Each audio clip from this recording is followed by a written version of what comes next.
tastes like alcohol. And I do believe, yes, we are live. We leaving? Indeed, we leave. Leave be we. Quite.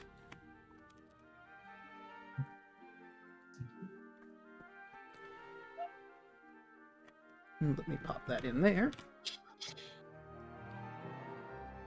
And let's see. Okay, that's there. I'm gonna start posting in the places.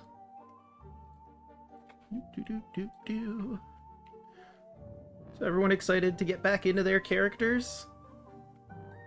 Yep. Can't you tell I'm excited?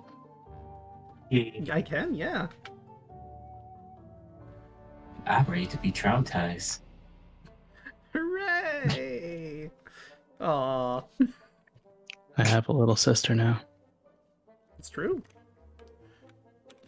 You know, I didn't think about it. I forget. Did Miga leave before you met Haida, or did she... No, she was there. So yeah, so she's still technically with you. She is going to probably split off soon, but... I just realized, yeah, wait a minute. She probably got taken with you all, huh? Well... Whoops.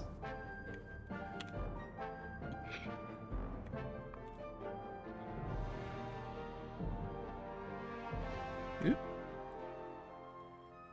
Let's run that. That out of the way.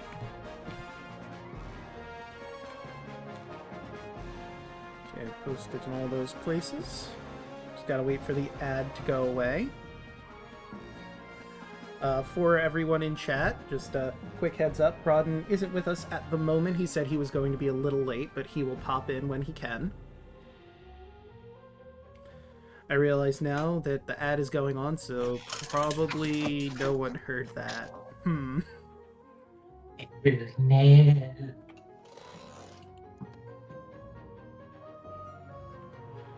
Well, I will touch up on that later. Oh, hey, Mort heard it. Okay, good. Mord.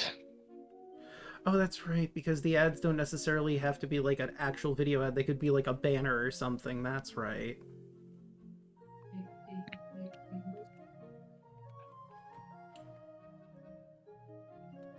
And we've only got a few more seconds before the ad is up. Unless more subscribed, that's probably why he doesn't see the ad.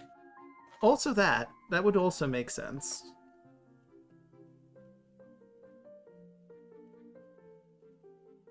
You hear that, Mort?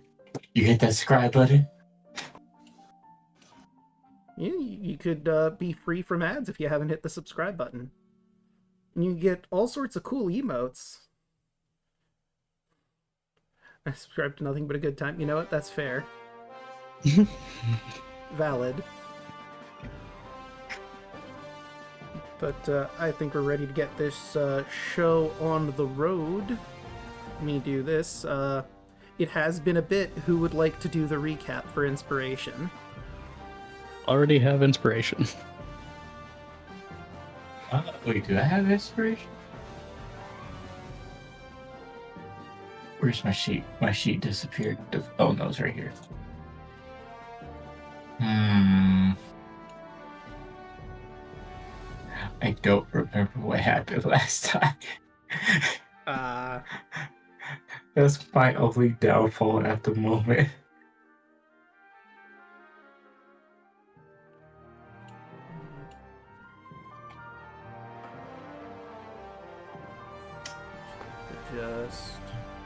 Where's my phone? There you are. Yeah. Draco doesn't have inspiration. It's true, I don't. Which is one of the reasons why I was grabbing my phone, so I could re-familiarize myself, because like I said, it's been a bit. Let's see. My playlists. Obojima, the last episode was... I'm gonna have to pause that immediately. There we go. Ah, yes, that's right. So, last time on Obojima, the Tides of Chaos, our heroes were trapped in the crawling canopy, and they met a very strange individual, one Mr. Sheep, as he introduced himself, who had a surefire way to get out of the crawling canopy. He just wanted something in return. From each and every individual in the Spirit Brigade, he asked for something different. Kaido decided to bite the bullet and lose his dreams. Uncertain of how long that was going to last or if it was permanent, as that information was never truly clarified. He's a bit tense about that, as Mr. Sheep went on his way to get someone to help y'all out. Then, as you're walking through the woods, you met this sage person who was introduced you to what is a golden beetle, which would fly to the exit as long as you followed it, leaving a trail behind it. You took the beetle and did thusly. I believe along the way you bumped into a tavern, or no, a wizard's tower that had a tavern on the bottom floor, run by a bunch of puppets and a dog, whose unfortunately his master went missing.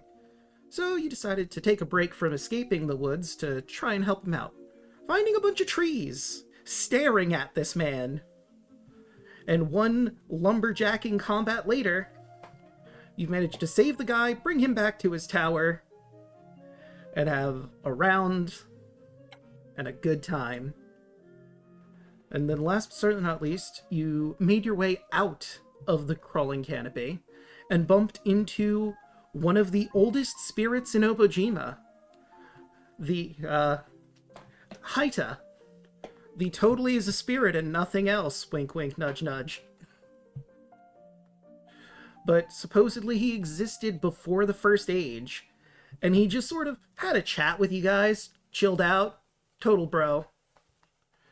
And when he learned what had happened to you, he decided he was going to literally blow you with the force of the wind to your destination, more or less.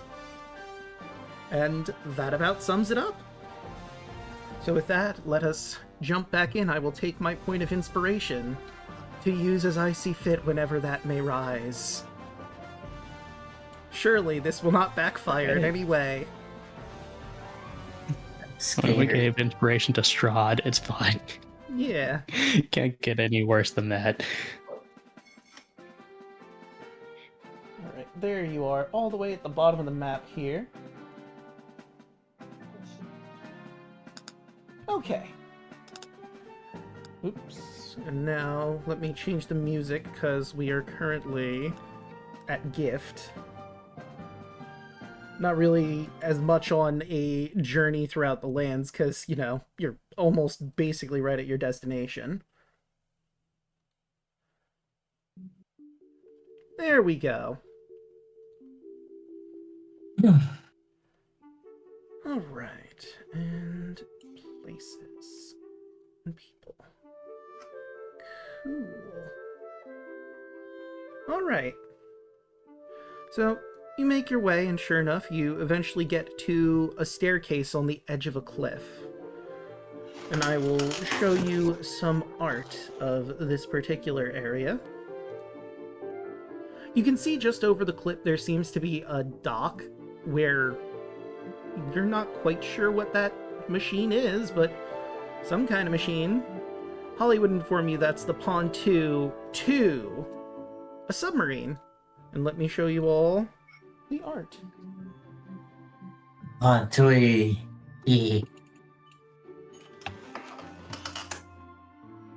Looks like a swordfish. Yeah. You make It's not a swordfish, it's a submarine.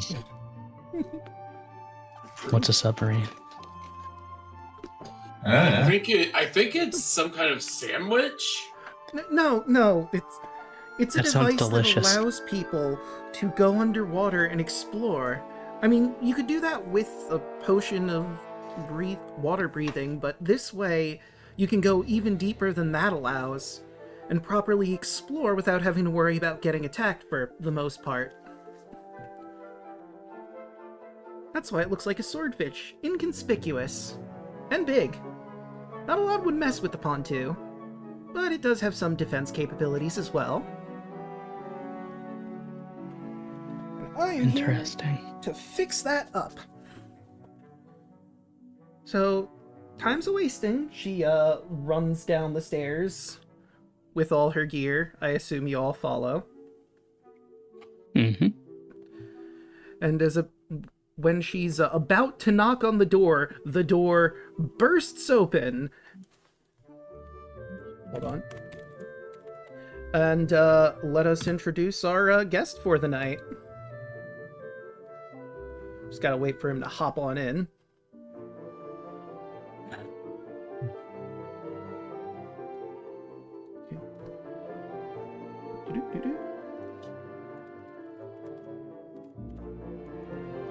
There we go. Wait a minute.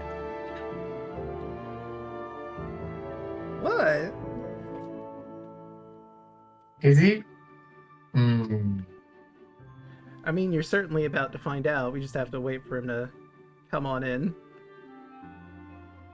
I mean, I did shoot him a DM and post it in the chat. Maybe I'll hop over there for a sec. Be right back. Ow. You alright?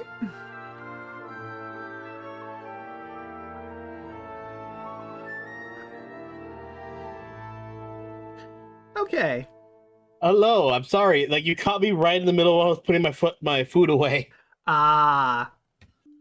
So, since, the scene basically set was, your character opened the door immediately to rush out. So, let me switch the view for a moment to, one Captain Clintock. Captain, you've been waiting patiently for your daughter to come over. You were worried at first that you might have to go over there yourself and you would need to get some adventurers. But she sent you this letter saying she was on her way down with some adventurers to keep her safe. So you calm down a little bit. However, they're a day late, and you are a man of action. So you were about to go out the door as you bumped into your daughter and these adventurers, and I will show the art for everyone of Captain Clintock. Did it not? Oh, I see. I just showed it to Hoshi because he's the only one that has this in there. So pop. There we go. Captain Clintock. Look, Hoshi, it's your character's dad. I'm your dad.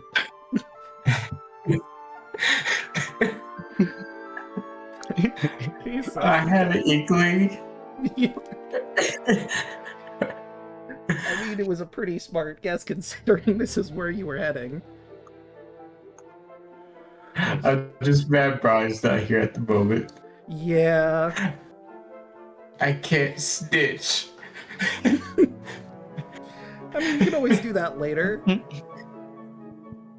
Rodden is gonna come in later, but yeah, that's the scene before you, Captain Clintock. You walked outside in a hurry to go look for your daughter, and there she is!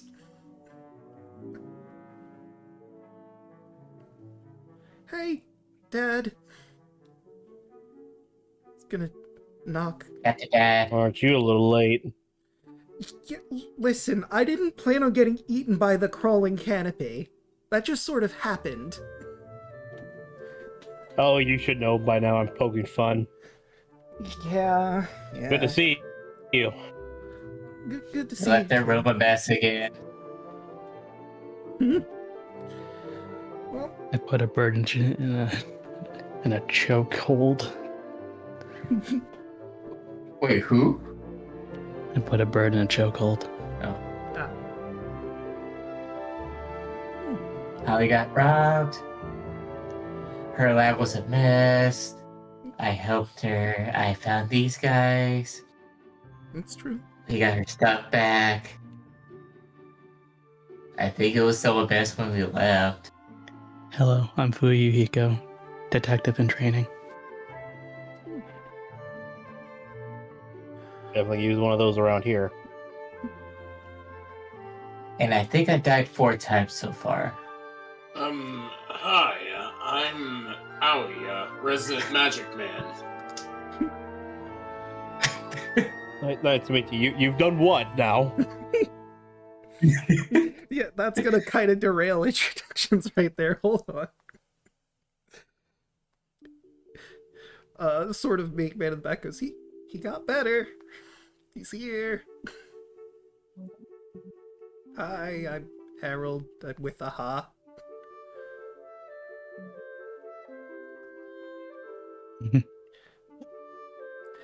And you know of Aha, Captain Clintock. You've worked with them in the past. They're archivists, historians, and archaeologists, hence the name Aha. They've worked in tandem with the Divers Guild a few times. But again, more importantly, apparently Ivan died 4 times.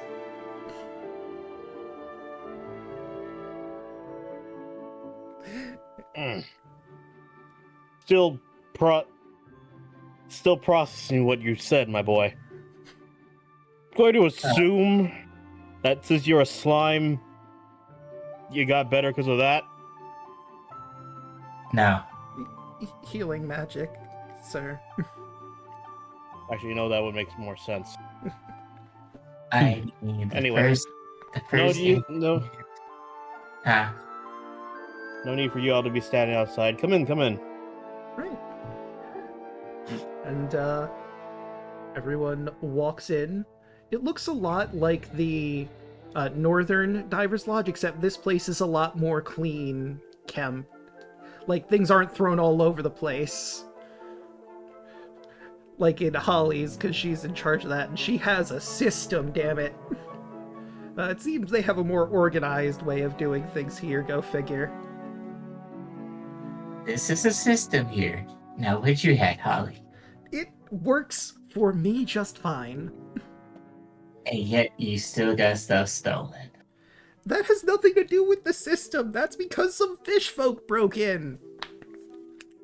My system does not contribute to people robbing me. Well, if stuff was put away properly, they wouldn't have found it so easy, wouldn't they then? They still would have found it at some point since they apparently were there. I don't know how long. I don't have time for this. I'm going to go fix the pontoon. Don't you have to talk about recovering a plane or something? And she walks down to where she knows the pontoon is being here. Mega, Oh, right. you're a good kid. Thank you. I should probably get going. I was gonna head off and then I got caught in the windstorm and just felt like a weird time to bring that up. Well, so be it. Hmm? Carve your own path. Right. Well, good luck. And Miga sort of bows a little awkwardly. Daluna, this girl, probably teenager, Adara, tall, blue, one eye. She's wielding a bat, and there's a little dog traveling with her, and the two of them run out. Because they have to set on their own grand adventures.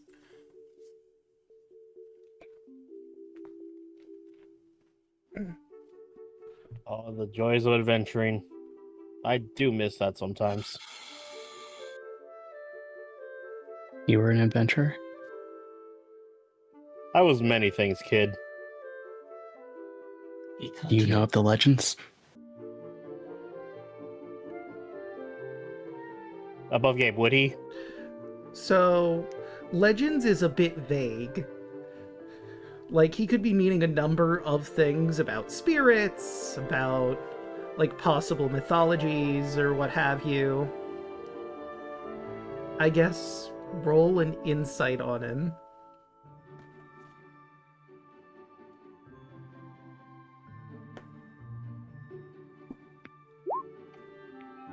That's an 11. Yeah, you're not sure. Legends is a bit vague. Hold on. This man does not emote. He has no other emotion other than just neutral.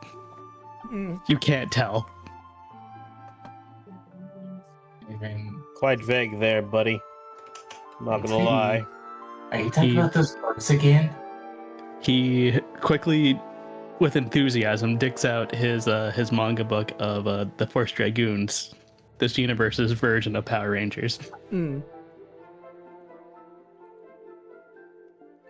And, Okay, can I roll a history check to see if I've met them? That would be yes. funny. Yes, you absolutely Come on, can. roll. Damn it. Okay, with a Well, 10. it's a neutral. Yeah, 10. You feel like you've heard of the Force Dragoons. It's one of a series of mangas. There's all sorts of mangas around here that people have debated heavily whether this is actual history or if it's just entertainment. People are on completely different sides of the fence. Where you think Clintock would be in that argument is completely up to you.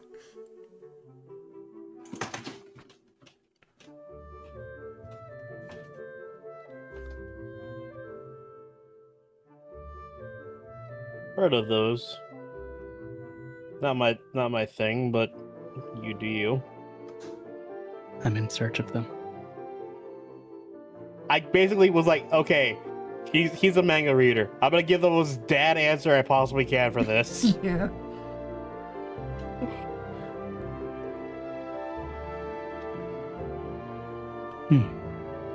Well, it seems my search is still a wide net, sadly.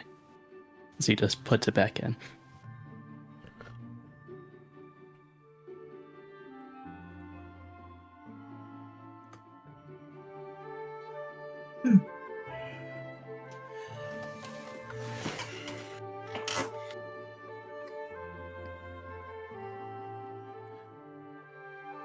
You know, it occurs to me you never described your characters really to Daluna. No, Right. Like honestly, I was just going by the pictures that you guys have on them. Yeah.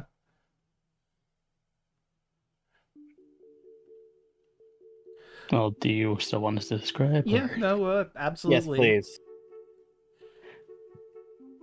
All right, let's go first.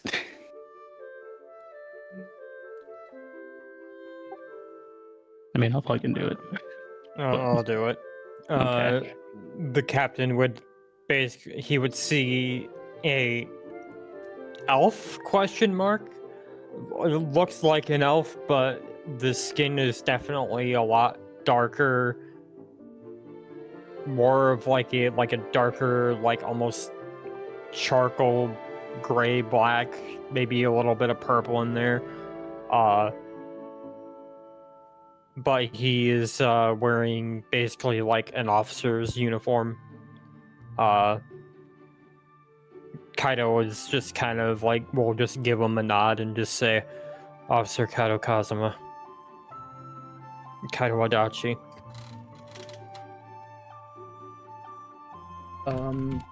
Luna, there might be something that Captain Clintock might recognize about Kaido. That's what I was about to ask, because I'm like, the first thing I thought of when I saw that uniform, like, does he know? Have they crossed paths before, or has he crossed paths with the army that or Navy he's representing?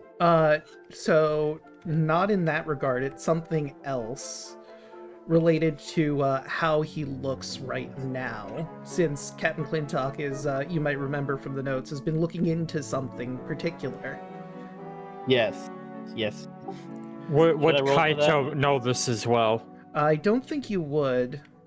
You might know about Captain Clintock, but you might have to roll a history check. Kaido, roll a history check to see if how much you know about Captain Clintock. And what would it be for you to recognize this, Daluna? Arcana, probably. Yeah, Arcana makes the most sense, actually. 15, actually. Okay, with a 15, you've heard stories about Captain Clintock. He's famous, started the Divers Guild. He's constantly fighting against the Lionfish King, the leader of the fish folk on the west side of the island. There's a lot of stories related to that you are aware of. He's done good work. With that 12, I'm gonna say that is enough for you to recognize that Kaido is affected by something you've been researching.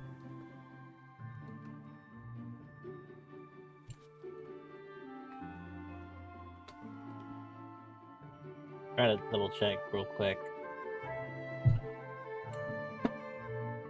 But after Kaido would introduce himself, he would just say, "I've heard some stories about you. We did have an encounter with the fish folk while we were doing an underwater mission." Well, I'm sure that the king has plenty of stories about me. That's why I died for the second time. What was it? A jellyfish? I believe it was a pufferfish. Yeah, pufferfish. Pufferfish. Pretty tough little pufferfish, actually. Very much so, actually, yes. Remind me of barracudas.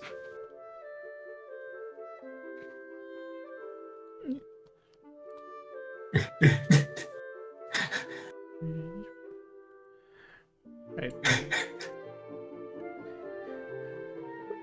Like, I want everybody who's looking at the captain every time, like now that he's said, or now that Ivan said that he's died this or a second time, he flinched again about that.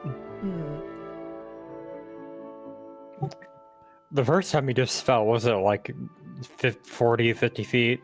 Kaido was just saying the same character, just casually looking over at Ivan, but also at Adam. Yeah. I Just in the background. No, I was trying to wake up Adam, and we shot him. I think he said like 100 something feet in the air, and Yeah, then we fell. Technically, it was an accident. He's not incorrect. What a wake up call. I wish Broden was here. Of all to my children, you describe. scare me the most, Ivan. And then I kind of made Adam mad earlier, and then I tried to hide in Holly's bag, so he grabbed Holly, and we went back up in the air.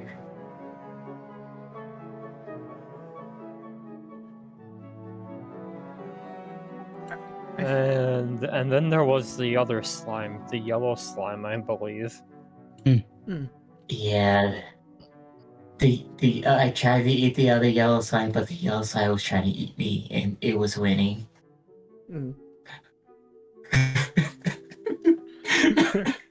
Harold nodding in the background. It was just continuously nodding as we all confirm this. And then there was the About bird game real demon. quick. I'm gonna say, like, I apologize if I'm in and out. My internet, like, the last few days has been really, really bad. Like I mentioned yesterday. Yeah. So I might, like, there might be times where you'll have to repeat because I genuinely didn't hear you. What's the last thing you heard? No, it's fine. Like, I'll keep going. And then the fourth time was with the bird. He point blank lightning blasted me in the face. The bird is dead now, at least. Got him back. Crow Yeah. demon. Toughest opponent I've ever faced.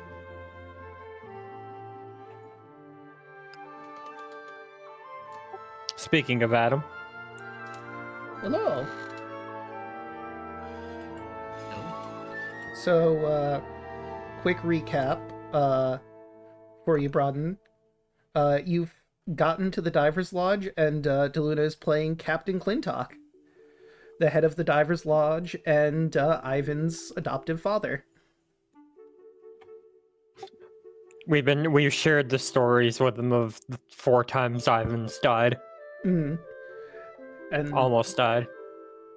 and now that you're here, would you So- like to describe your character as well?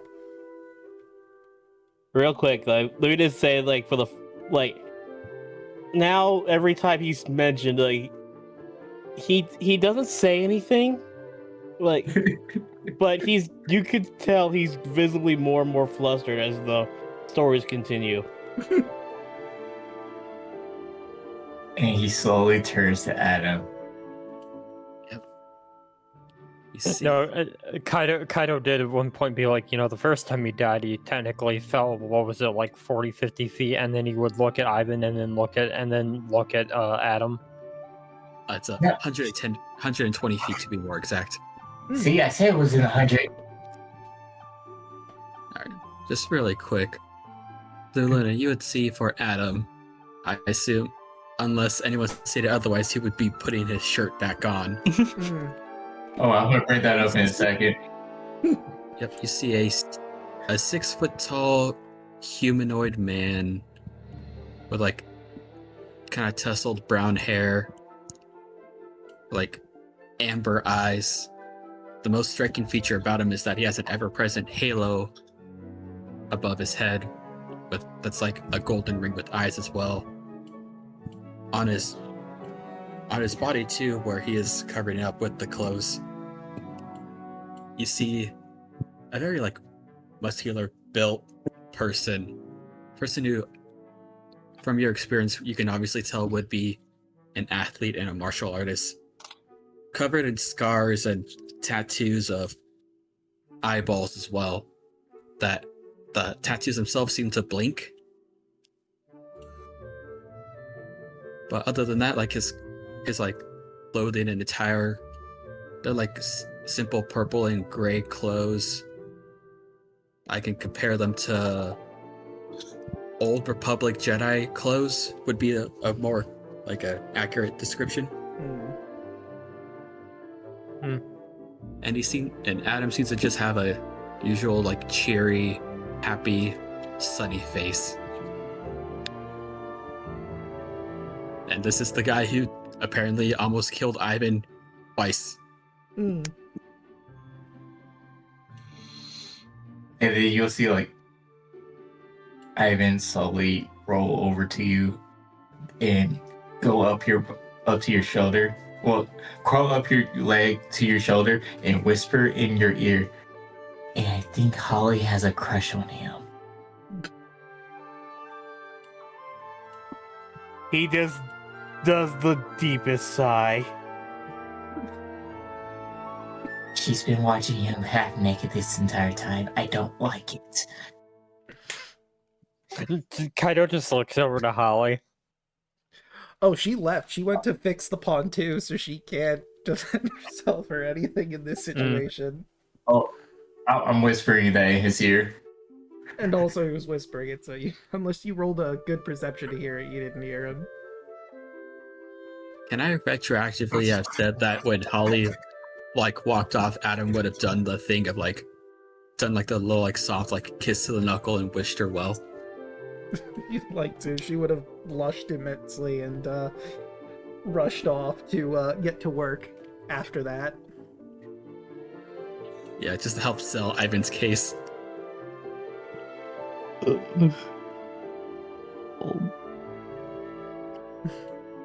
Again, he doesn't know you that well, and he's not gonna say it out loud, but he's kind of getting flashbacks to himself courting who was Holly and Ivan's mom, and he's both mad and happy that she seems to have actual feeling for him.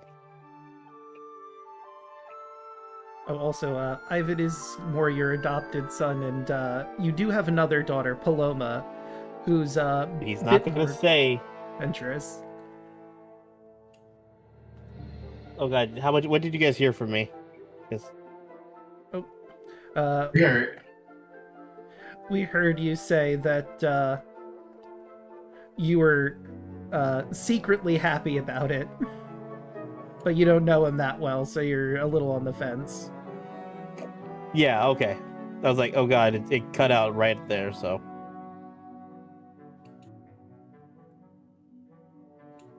I guess the last Country internet, everybody. This is the reason I couldn't really join this campaign for the main thing. It's all good. No worries. I will also say one last thing for like surface like looks when you do see Adam. You do see that he has like a mark or a patch that he is part of the Couriers Brigade. So you know that this is a mailman. Oh, that also reminds me. As you look at Ivan, you see him in the picture on Roll20, correct? You will also see a random bits of yellow floating in him now too. Yeah, that wasn't there before when you last saw Ivan. And it was full with some pineapple, son. No, I ate remember I said I ate the others, the yellows. I tried to eat me, but I was trying to eat it. They killed it and then I won. Yeah, that was the third time you went down, Ivan. Good thing I was there to help pull you out from that. That was a little scary, but you're a tough little slime.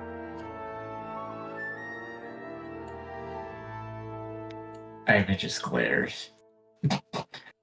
But it's true. Everyone else saw Adam rush in and pull you out from it, but Yeah. you were unconscious during that, so you probably don't believe me. Yeah.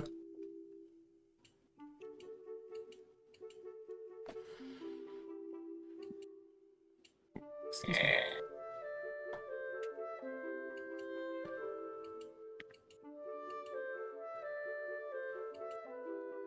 Oh, we still have some people that need to describe their characters. I just realized again. So who'd like Yeah. to go next? Yeah.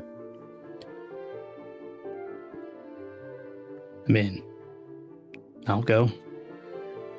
All right.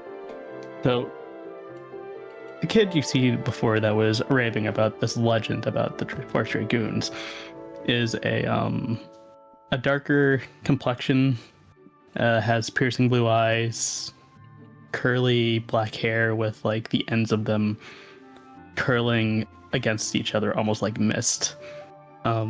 He has a straw cloak and armor that looks very old and made of like some form of ice.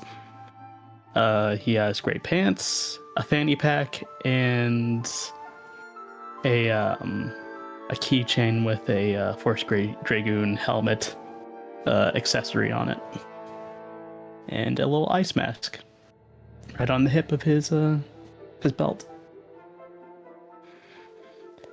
It's a pleasure to meet you. I'm Fuyuhiko. He would nod in agreement. You can just call me Fu.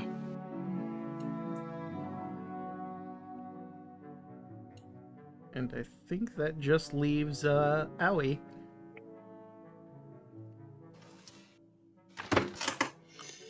You see a tall, skinny tiefling. Well, or I'd say Oni with very skinny horns compared to what you'd normally see. It's got dark red hair, very kind eyes.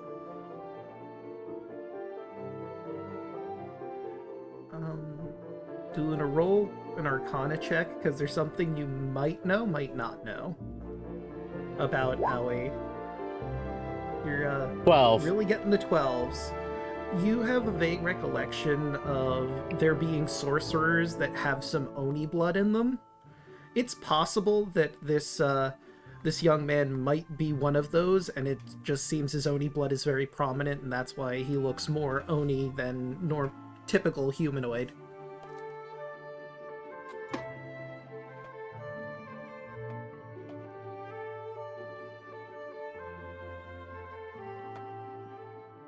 And there is one more person described, the NPC that's with him. I'll pop up the art for you, Daluna. With them, the guy who said he was from Aha. He's got dirty blonde hair with like two cowlicks that almost like shape a heart on the top of his head. He's got a blue sweat jacket that's open with a red and orange t-shirt that has some sort of samurai cat on it. Another manga that is popular in Obojima, Neko Ronin. He's got cargo shorts, some red shoes with orange socks, and he has a sledgehammer on his back, you'd figure probably to defend himself with. You might also know magic, but you can't really know that for certain.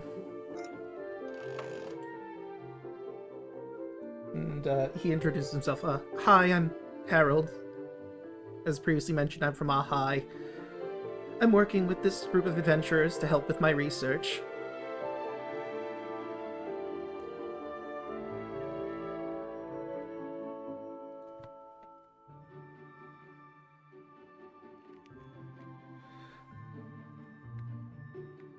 Alright.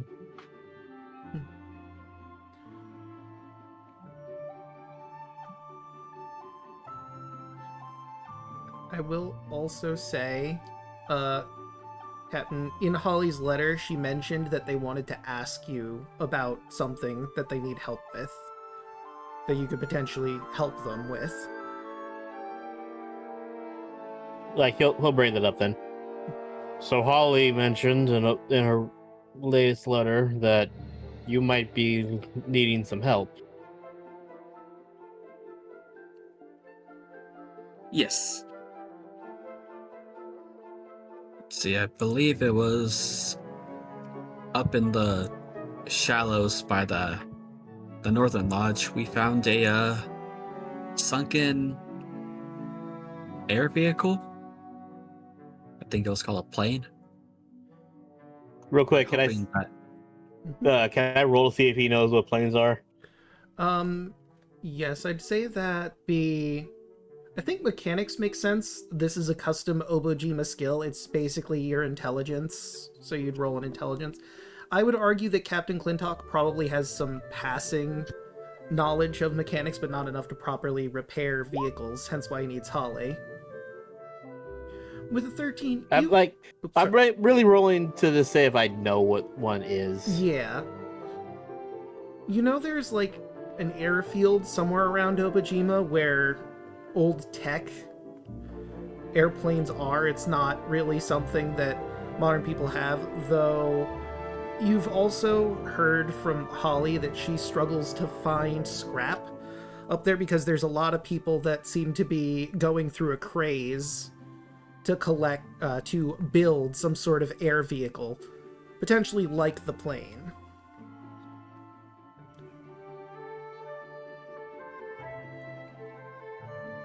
Holly did mention something about them wanting to actually make one for herself. No, to check. She's struggling to get Or materials because to the people that are building planes are going to the same places she would go to get materials to fix subs and what have you. Or they're taking all of her supplies.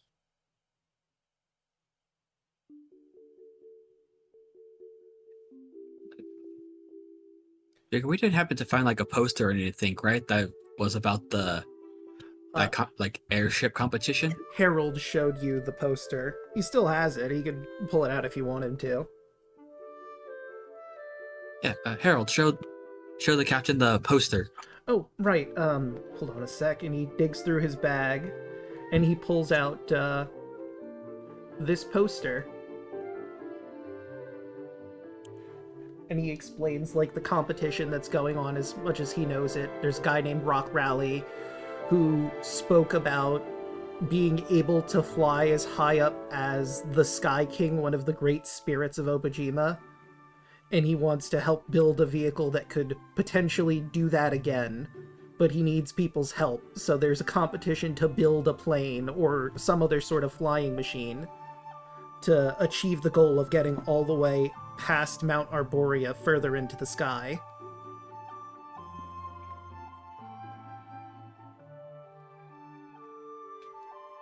Yeah, so we can assume that flying vehicle that crashed into the ocean was probably someone's attempt. We're hoping that you can help us fish it out, and we can return it to the competition. I think there's a substantial reward for that then. I mean, probably, but the reward's kind of secondary, at least to me. I just want to return something that someone lost.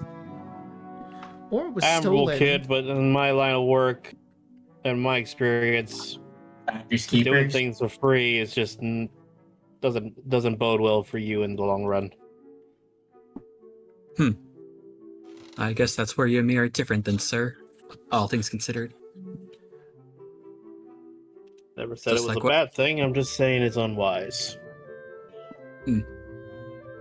Well, then I'll follow my unwise teachings of my Lord Lathander, as he just gives kind of like a cheeky, sarcastic smile. So like, I'm giving you a hard time. No, like he picked that up and he actually gives you the same type of, all right, type of like approving smile. And I would also say, you know that you do have a ship that you could use to help facilitate this. Obviously, the submarine can't always go out on its own straight from the shore. You need to take it out on a ship deeper to properly put it in the water. So you could potentially use that ship along with some, I need to remember the name, it's like goat air balloons or something like that. Use the balloons to lift the plane up, grab it with the same thing you used to grab the submarine, and put it on the ship to transport where it needs to go. Would be easy enough.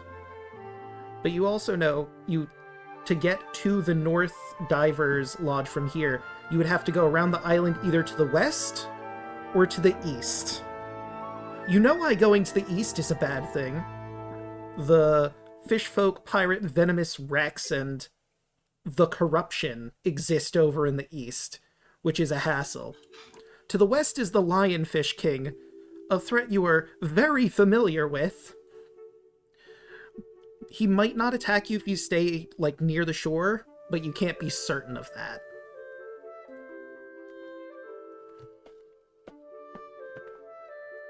So, any idea of where direction this one is? Because there are some problems with both. I mean, it would be safer to go along safer and quicker to go along that west coast, right? Yeah, I have some dealings with that asshole. I don't really want to deal with him today, but if I have to, I will. Funny story, we did have a bit of a run-in with fish folk down. Did find that seaplane, and we tried our best to solve things non-lethally, but accidents do it happen. We killed people. If you're near the shallows, it shouldn't be that big of a deal. I mean, we tried our best not to kill people, but sometimes, accidents happen. Rest in peace, Big Cud. That was a horrific scene. Wait, weren't you the one that killed him? No, it was, Owie. Yeah, Above Gimel was always using magic. He lost control of his, himself and, went a little too hard. I don't think anyone really mentions that, like, in-game. That's above board, but I think Harold is looking at Owie just to see how he's holding up at, mention of the man he killed. Oh, I know this is above table, but Ivan's just saying that it should be a shit. Oh, Owie's got a very hollow look on his face. Harold's gonna put a hand on your shoulder, Owie. Just checking in. You good? Yeah. I'm good. Okay. Well, if you need to talk or get something off your chest, we're all here. And he smiles at you.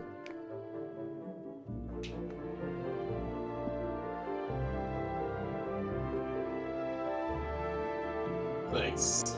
I appreciate that. Of course. Friend of Adam's is a friend of mine.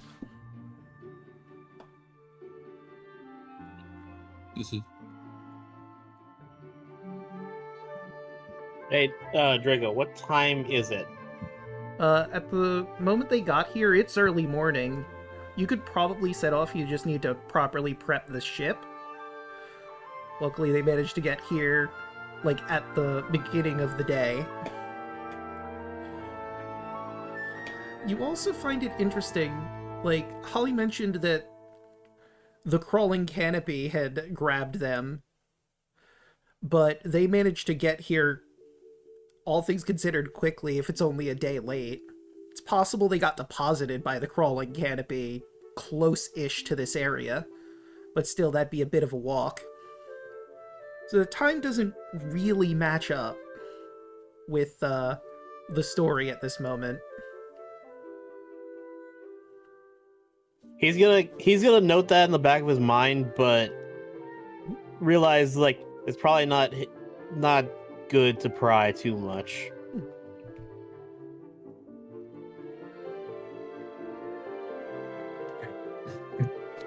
Now, before we need to get everything set up with the ship.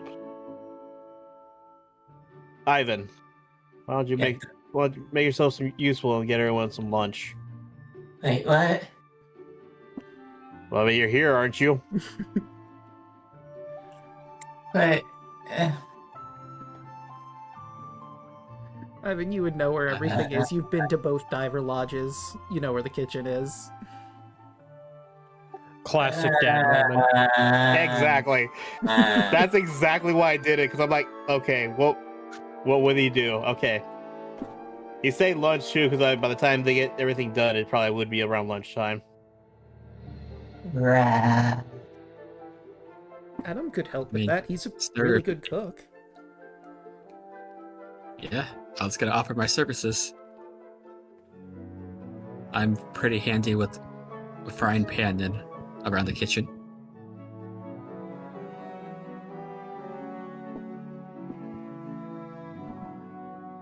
I mean, with your permission, of course. By all means. Be good to have some different food or after a while. All right, Ivan, can you please show me where some of the stuff is, and I'll do the heavy lifting for you. Don't me weak. No, I just, I mean, if you want to help out, that's more than helpful. I just need you to show me where things are. I haven't been here.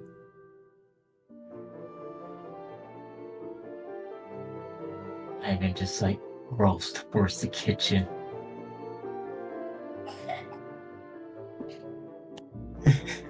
And I'll just follow. And I'll just pull up my frying pan, which it's weird. It's weird, Captain, that when you see Adam pull out the frying pan, it's like he's holding it in a way where it's like it could be used as a blunt weapon as well as a cooking utensil. He's thinking to himself, no, that's not weird, that's handy. Mm.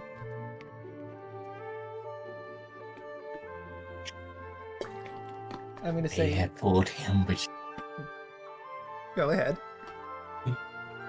you may have fooled him, but you don't fool me, funny man. Told about what?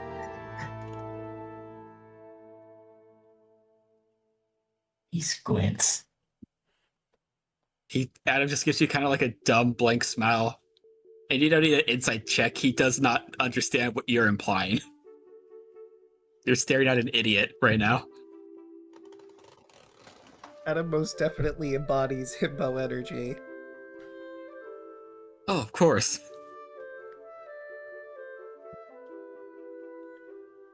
Oh my god. And you didn't expect to be countered by an equally as stupid idiot, huh? You got the chaotic idiot and the fucking himbo idiot. Two halves of a whole idiot.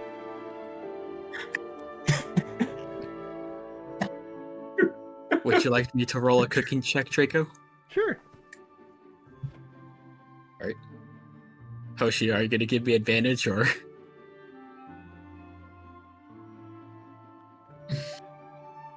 Yeah, how much is Ivan helping this process, or is he just sort of watching and waiting? Maybe he is the reason for that boom, so he's probably just going to watch him. Goddamn. That's 27. I was just gonna walk away. He's just gonna be on the ceiling, just disappear onto the ceiling. Fuck it. I'm gonna say while you're climbing on the ceiling, the other Clintock daughter pops in. She goes to grab something from the fridge and then notices someone cooking, and you are here. And I will show you. Okay. Oh, wait. Same problem as last time. Now I can show it. This woman, probably about as old as Holly. Maybe a little older. Red hair, wearing sort of leather breastplate. Some gauntlets. She's got like a dagger at her side. Oh! Ivan, when did you get here? And who's this? Carefully watch her facial expression. Adam. Okay. How did you, ma'am? I'm doing alright. It's good to hear. Guess you're here for something? A job, perhaps? Yeah, we came and helped out Holly. Did you get a letter that she sent? Ah, right. My father showed that to me. I forgot she was going to be coming soon because she was about a day late. I didn't know how long it was going to take, but good to see that she's doing all right, and obviously you are. Guess I should probably say hello to her. You could insight that if you want. Nope. The hamster wheel's just like turning, and he will slowly look at her. He is the one that almost killed me as well. Right, she's gonna get to that. And Adam, what you glean from that is she's not really close to her sister. Like, obviously they're family, they tolerate each other. They don't really have exactly the closest bonds with each other. However. So she's like, I guess I'll say hi, because she's around. See how things have been. Begrudgingly. I just sit here like, oh, she's basically acting like my family does on Christmas. Oof. Like, oh, you're here. Okay. Yeah, pretty much. So upon hearing that Ivan has died because of you, she doesn't pull out the dagger, but puts her hand on the end of it. Is that so? Got my eye on you. Yeah, I died about 4 times so far. 4 times? I'll be honest, ma'am. 2 of those were because of an accident caused by me. I get scared very easily, and I can jump very, very high. But the other times, Ivan was in danger, but me and all the rest of us friends were able to help him out. He's afraid of cuddle bugs. I mean, have you seen them? They eat fire. Scariest shit I've ever seen. That's a little That's weird. the reason why I died the first time. You jumped on me when I was asleep and caused me to rocket into the sky. Roll a persuasion check, Adam. See if she believes you. I was trying to wake you up. Her I got eyes scared. narrow. All right. I'm watching you. And I was, yes, good. Draco, can I do something silly and dumb back? Or she said, like, I'm watching you. Sure.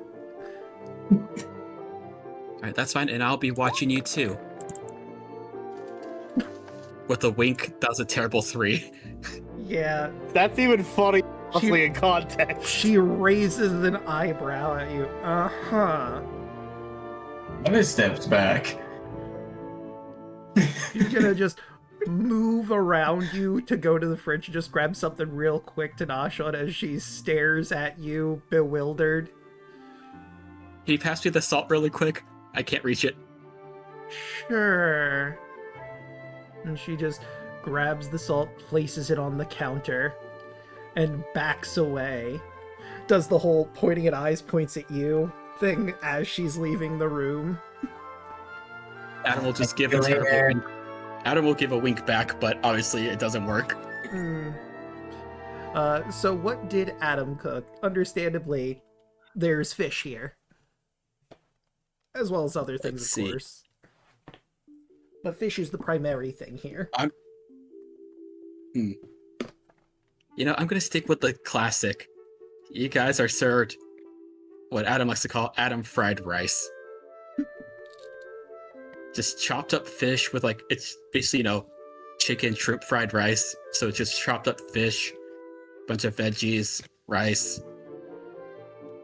All right. And it just smells divine as well. Yeah. And he puts out enough plates for everyone, even the people who may or may not show up. Yeah, you really outdid yourself this time. Just staring at this pile of rice, you could see a halo around it.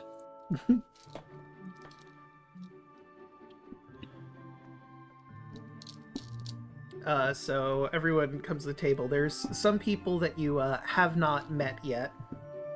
I imagine the captain would have, while you were cooking, get them up to speed on the situation. Paloma just hadn't heard about you yet. Coming down, there's a male Nakudama. He's got a pair of glasses on, dressed similarly to Harold. In fact, might also be some kind of scientist. Unclear if he's part of AHA or not, but some kind of scientist. There's male human. He's pretty probably around the captain's age, actually, now that I think about it. And he introduces himself as Leo Binny. I'm a navigator. I'm probably going to be coming with you on this trip that you're all taking. I'm one of the captain's closest friends, and I've stuck around here since. Oh, if you hadn't said that, I would have been like,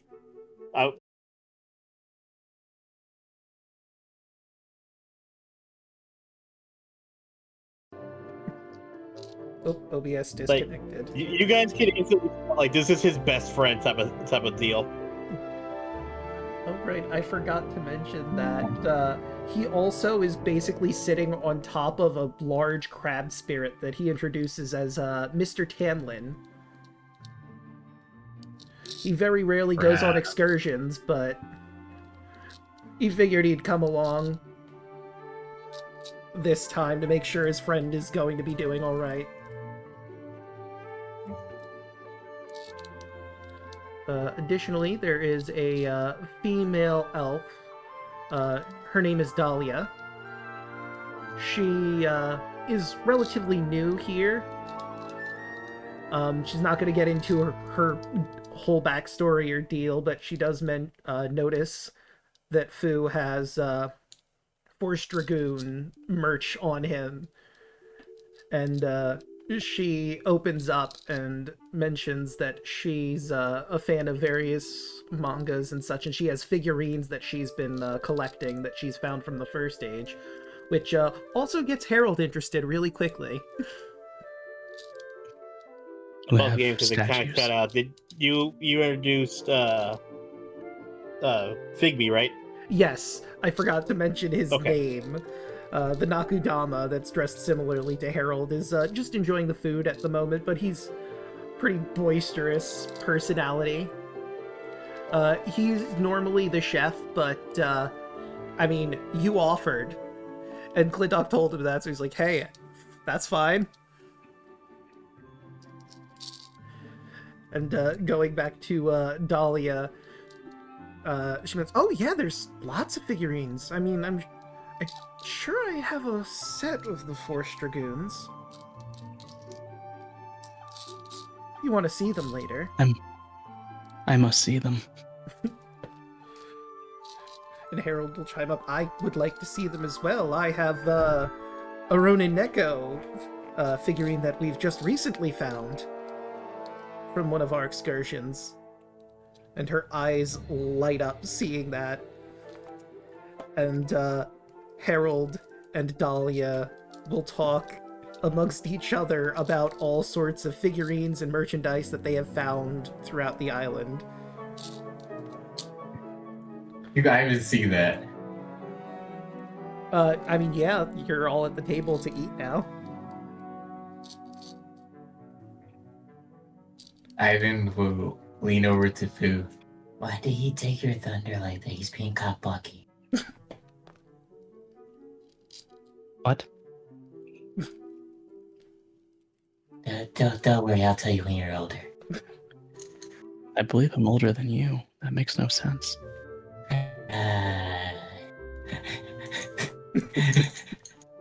He's just gonna slowly push you away from him. Ivan's trying to start shit and Fu just does not understand at all what you're putting down.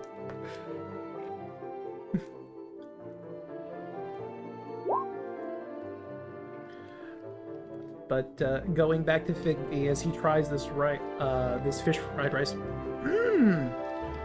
This is really good. You'll have to tell me your recipe. Sometimes it's just you gotta trust your gut and your heart. And just a little bit of extra pizzazz as Adam has a little like stardust fall from his hands. Of course. Presentation is at least 1/3 of the process, of course.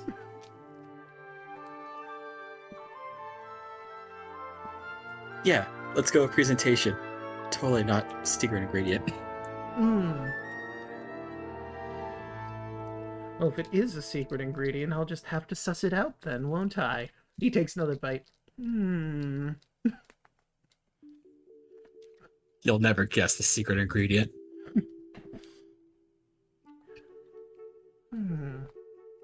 Is it cilantro? Oh shit, you guys had cilantro here? I didn't know. Ah, dang. Yeah, no, it was up with the spices on the right. Oh yeah, there it is. You didn't ask. I got distracted. You only asked for salt. That was it. I got distracted. Huh. Bigby will shrug.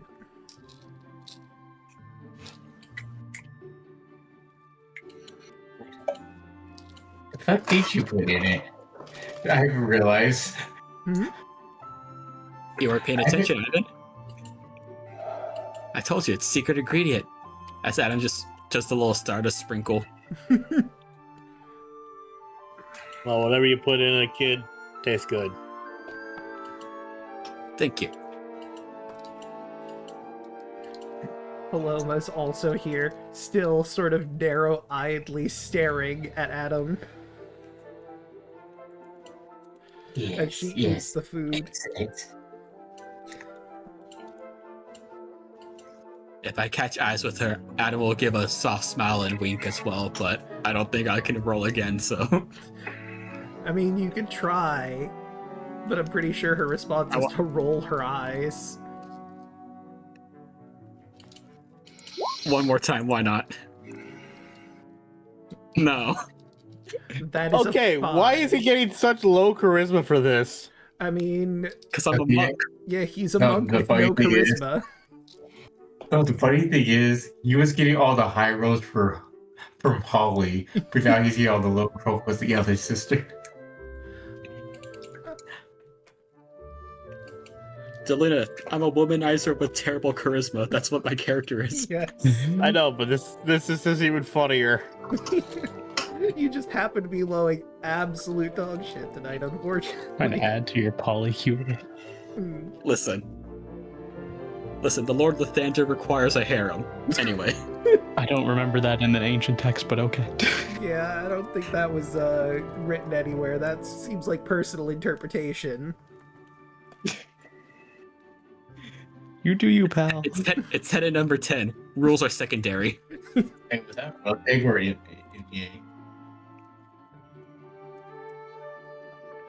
Right, but as is mentioned in the chat there, everyone who eats the fried rice, which I'm assuming is everyone here, gets 3 temp HP. Yay! Temp HP! And it's time to properly set out. Let's do it.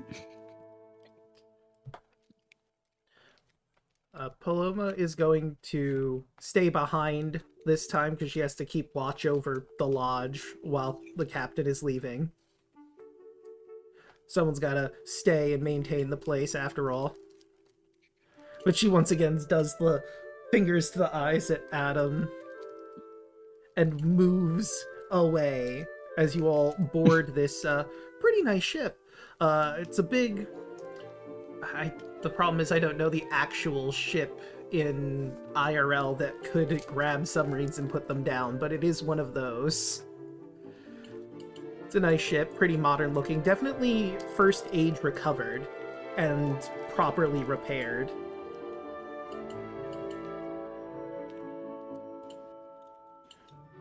And y'all get on the boat and you set on out,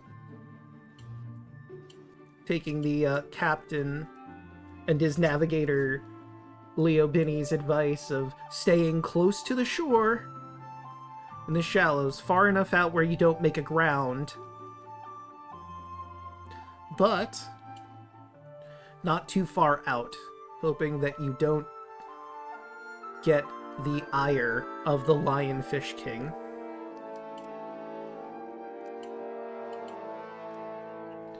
Does anybody want to have any conversations or moments as you're making your way across the sea? I was running to the front of the boat and doing the King of the World thing from Titanic. Is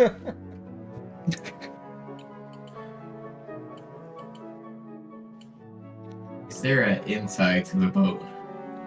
Oh yeah, no, there's definitely a below deck. Ivan will be inside on top of on the ceiling and not moving. All right. And Captain, at around this point of your journey is where you're most nervous about the Lionfish King potentially attacking, because this is around where you would expect his palace to be, or at the very least, his territory at large. You're still on the fringes, but there's a chance they might see you.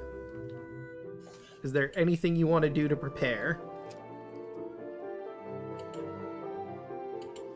Can I roll, I guess, what would this be?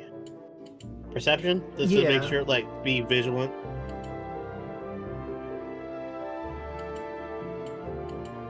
I'm going to say you have a spyglass because it just makes sense for you to have that too, so you can do this with advantage.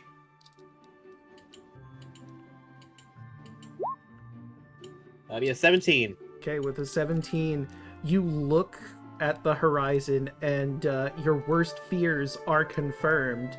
You would recognize this ship anywhere. Does allow me to share with everyone. It's a sort of beaten up ship compared to yours. Looks to be some sort of first world fishing boat modified with sails. But one thing stands out clearest to you, Captain Clintock. At the prow of the ship is affixed the sword from the first pontoon, from when he beat it and took it from you. Or when he beat you that one time in the past and took that from you to adorn his ship. It's heading straight for you. They know you're here.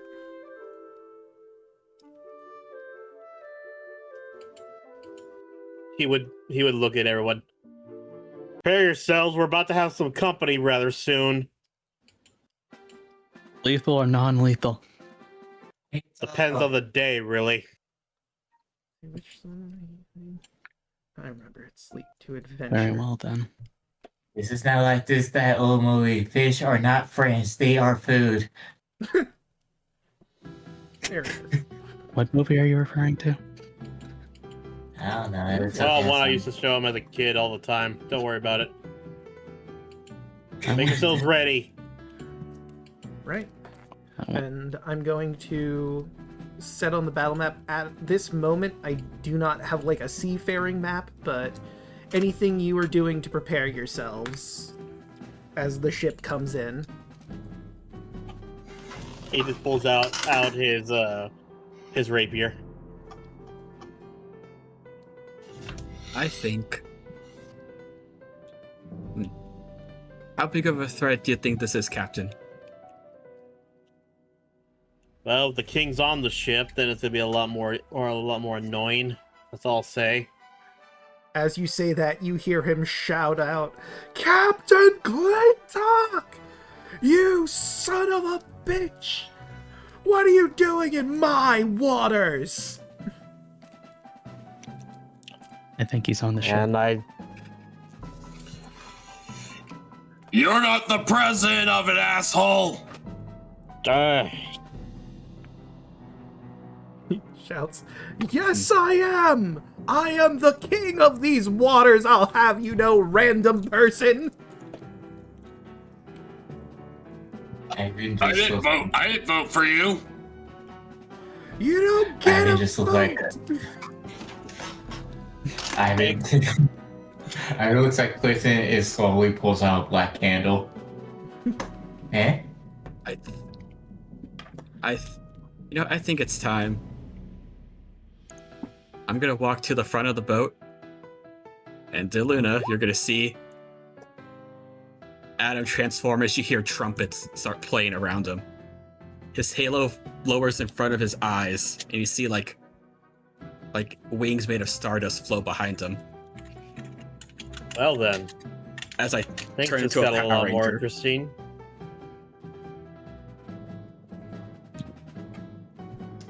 Draco, just let us know when we're ready to fight. Yep, I'm just setting up on the battle map as the Lionfish King's boat, the Doomspire, collides with your ship so that they can all board.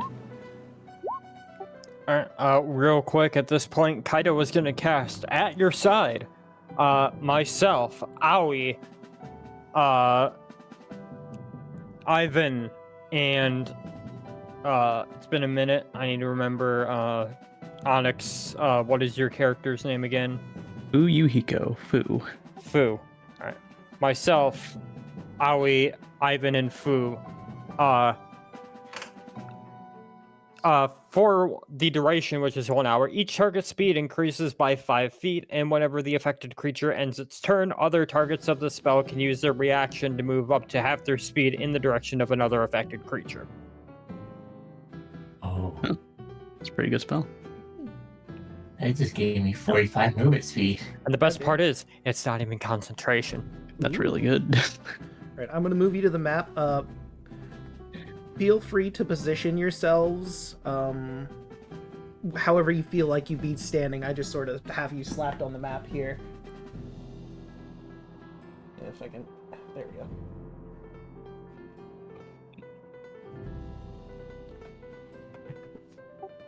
Would you want to draw like a rough shape of like where like the boat's edges would be?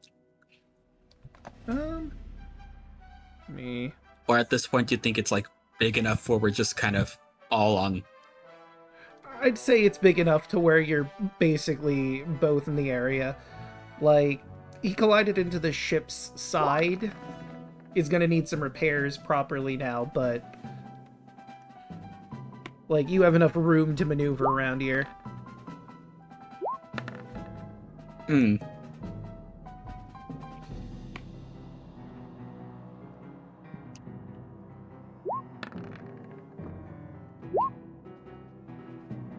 Oh shit. Initiative. Alright, Dang! I got the good initiative. There does, yeah.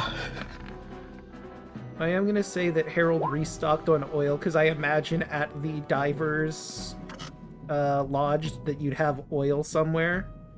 Not by much. We'll say he has 2 more vials than he did before, because he'd explain, yeah, I'm a sorcerer, I need oil to cast a certain spell, could you hook me up, Captain? And I can't imagine that the captain would say no. Yeah, he'd definitely give him oil. Right, and So +8 to initiative. Yeah. Yes, Jesus Christ, dude. I know.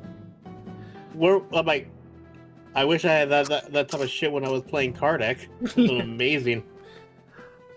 Looks like we have 3 different people that rolled an 11, and it's all the NPCs, ironically enough. Oh no. Check the modifiers. Yeah, that's what I'm doing right now. Draco, out of curiosity, what time of day is it? Oh, this is about noon. It's high noon. Funny that. It's high noon. Oh fuck! Yeah. Kaido's about to not have a good time. I did not know about that for you. He's a drow. He is essentially. basically. We statted him as a drow for the sake of story. Is this the first time that this ever got brought up? Or Yeah. To be fair, I forgot about it. okay, But yes. So we'll say that was Herald, and the other one was the Fish Folk, because they have they have the same dex mod. We need to get you some sunglasses. They probably exist somewhere. You just have to find them. Yeah. He's wearing sunglasses in the art. Is he? No, I'm not. Yeah, he's not wearing sunglasses. Oh, I thought you had sunglasses. My bad. I thought you already had them. You'll just have to find some sunglasses somewhere. But, Captain, you're first. As you see your old nemesis, the Lionfish King. Oh, I should probably share the art of him, since he does have proper art.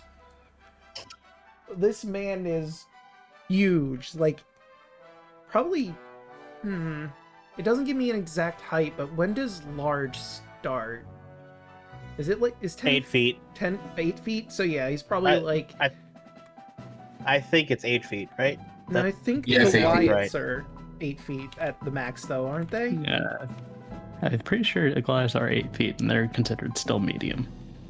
I think So, 9 is. You have to go above. You have to go above 8. Okay, so we'll say he's 9'5". He is a giant man, and he's got these spikes on the back of his head. I don't know how familiar y'all would be with lionfish, but his head is the spitting image of a lionfish, and he's got what's like a scaled beard of sorts underneath his chin. Got a big old belly and a large cutlass. So you must all be new to the Diver's Lodge. No. Well, except for you. I think I've seen you around a few times. Pointing at Ivan. I would fucking hope so, asshole. How long has it I'd been? like to say it's a pleasure, but we both know that's a lie. Oh, you know me so well, Captain. Yeah, you've been out of commission for a while. Like, What's changed? I'm gonna say, like, he's saying this before combat started. Yeah, of course. Apparently,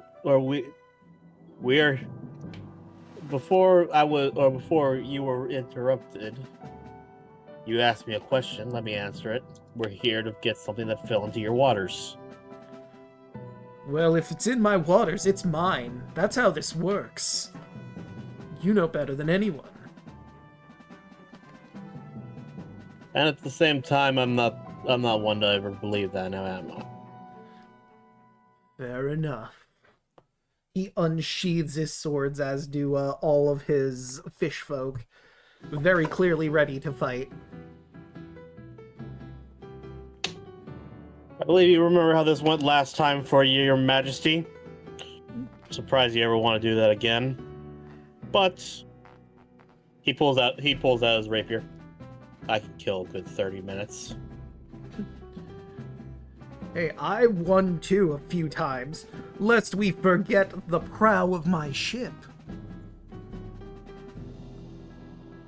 Big deal. You just made it necessary for me to make something better. Was that the only thing? I've won more times than that, whelp. We have a tit-for-tat sort of thing. Sometimes I win, sometimes he wins. We've been at this for a while. Probably longer than you've been alive. I'd be inclined to believe that. Glares at him as he calls him a whelp.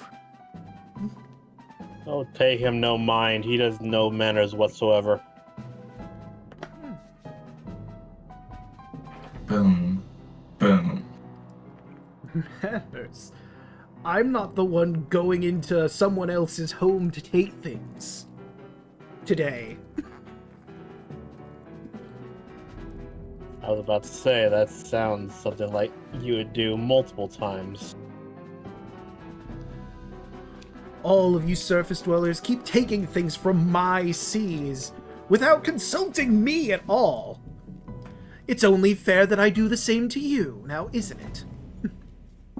Well, gee, I wonder why we would actually take things when the so-called king is not negotiable. If anyone ever tried to negotiate, maybe I'd be more willing.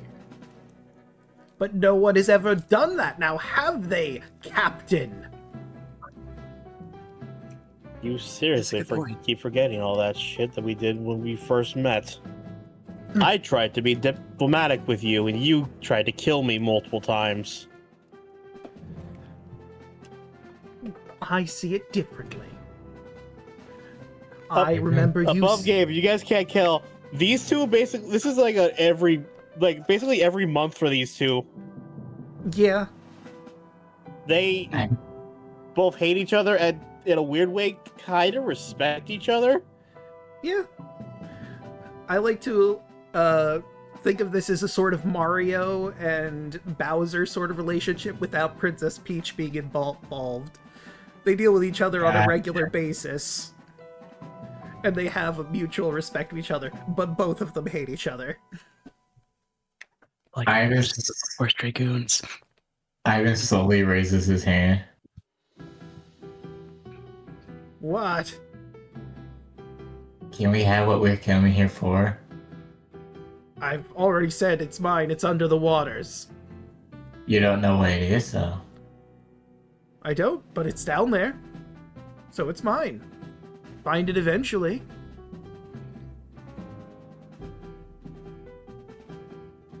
Your logic seems very flawed. Well- Say it mildly. I didn't So- ask you. I know. And look, my son, being the wiser of the two of us, tried to be diplomatic and you turned him down. Funny that. Didn't even come yourself. Sent your boy to do a job that the captain should do. Would this have ended any different? Maybe. We'll never know now, will we? Oh yes, we will. Hey Draco, I have a stupid question. I might have an answer. Being law enforcement, can I like legally dispute his claim of like, if it's in the ocean, it's mine? I mean, you could certainly try. I don't think you'll sway him, but you could try. Kaido would just like look at his badge, look at what the discussion is. I mean, if you want my legal input, like saying something is yours while it's in the ocean doesn't technically legally give you right to ownership. Listen, you. I didn't come here to listen to some lawyer preach law to me. The ocean on the west side is mine. The east side belongs to Venomous Rex, even though he doesn't seem to want to support that piece at the moment. That's another problem to deal with. You landlubbers have your land. Everyone has a piece of what they want here. It's simple. You just keep coming into my seas and taking my stuff. Do you know how many times I've had a witch try to sneak into my palace to milk the poison from me while I'm sleeping? It is a constant problem that we've now set up proper rounds and surveillance so it doesn't happen again. People literally breaking into my house.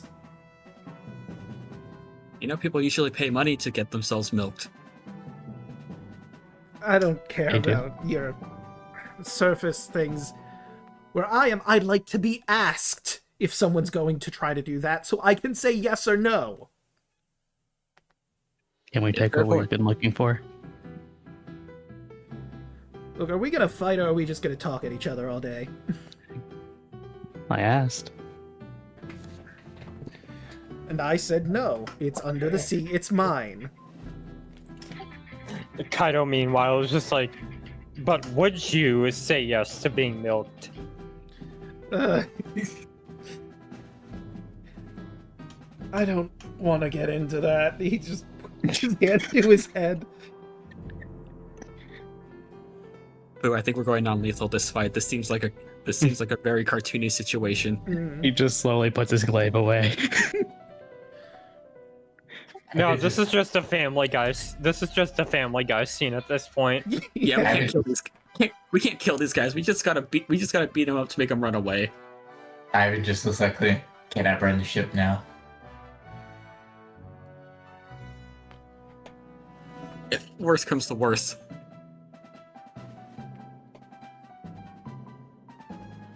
Right, well. Captain, you're first.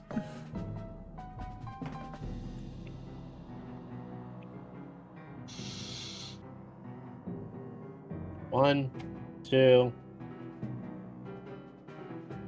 3, and rapier slice at the one in front of them. Mm-hmm. That's not enough. Does he have a second attack? I don't think he does. I mean, I think you could do an offhand attack, but you just wouldn't get the proficiency bonus to the damage. No, that's fine. It's very clear to anyone who's making it like he just ran in front of this one. He's like, fuck it, I'll take a pot shot. You can tell who he's going for. And I mean, you also, since you are a rogue, if you'd like to, you can disengage with the bonus action and all that. Actually, wait, I think since you're the type of rogue you are, you just don't provoke opportunity attacks, if I'm remembering correctly. And strike, then slip away with a reprisal. So yeah, no, because of your type of class, you can just sort of move, dash, disengage, what have you, after you take a strike without using a bonus action or anything. Okay, Wait, so no. he's gonna go cut between the other two, and just end up right there. Hello. Remember, you can't So- move through enemy spaces, Oh, because damn it. they're basically forming a wall. I mean, there is an Alright, opening guy. over, like, here that you could get Yeah. to. But, That's what he's gonna do then. just like old times. Why fix what ain't broken? Indeed. And So I'm gonna explain for everybody in the span of like 4 seconds. He ran from right here to right in front of the king, trying to take a pot shot at this guy, just cause, and he barely missed. forgot that I had the Moslings on the map. They are not here, obviously. I just forgot to remove them. I was about to ask. Yeah, they have They're on been a small raft watching. Yeah, That's they have cute. popcorn. Watching the back and Oh. forth from before. They're starting again. But that will bring us to Owie. Real quick, actually, the funny thing is, like, that also kind of works for the backstory, where it's like, oh, Captain and King are gonna start doing their normal shit again. Let's just take bets on who wins this round. Mm.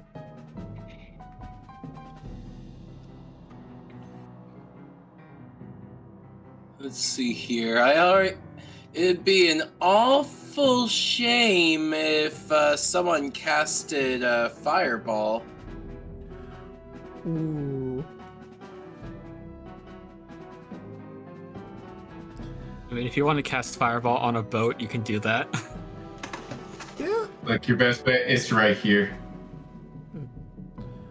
1, 2, 3, 4, 5, 6, 7. Probably Oh not yeah, I'll hitting take the that. I'll captain. take that green spear. Okay. You could technically cast it here and not hit any friendlies. I mean, that would hit the captain. It just barely nicks him if you put it there. So we'll go with the His green toe one. is in it. So that would be 1, 2, Probably right 3, here, then. 4, 5, 6 fish folk that need to make this save. Jesus Christ, Owie. 2, 3, 4, Fuck. 5, Oh, fuck. 6. 1, 2, 3, 4. One survives. Yeah, the one right over here. Does he actually though? Because that was a 34. Let's see, what is that cut in half again? That's a lot of damage. 17. Yeah, no. You make a whole bunch of fish sticks, is what you just done. Holy fuck, it's shit, Owie.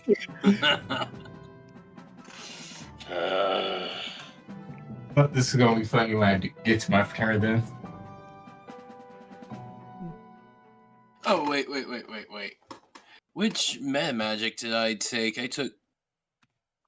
I just took extended and twin spell. Never mind. Yeah, you can't really twin spell a fireball. It's a bit big for that. Oh yeah, and I didn't roll the Lionfish King. I'll do that next. I just gotta sort out all these fish folk that have been obliterated. No. That's fine. I've got bigger fish to fry. Haha. 1, 2, 3, 4. Oh wait, I'm sorry. One does live, and so that was the one that lived, right? 1, 2, 3, 4, 5. No, that would be the one that. Okay, so. And bring it back down to... So the one at the very edge there is the one that survives. Barely, but he does. And now for the Lionfish King.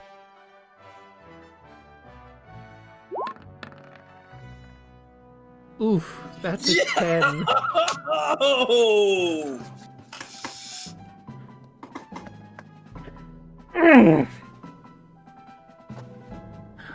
Figures. You landlubbers are all the same.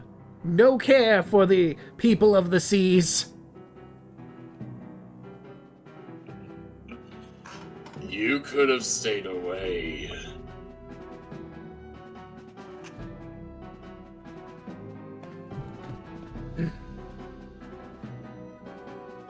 Ivan. As they say, pride comes before the fall, my king.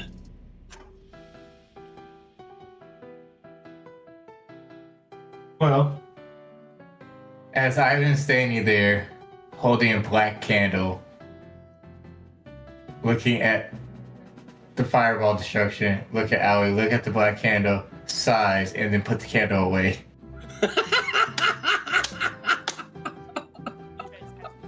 A total, hey, that was my idea moment. Yeah. Wanted to do that. But he will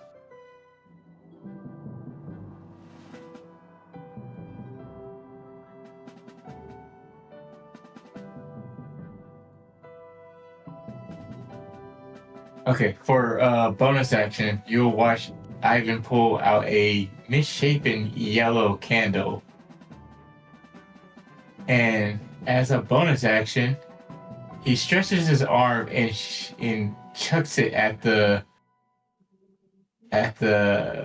Lionfish King to use Candle Pop.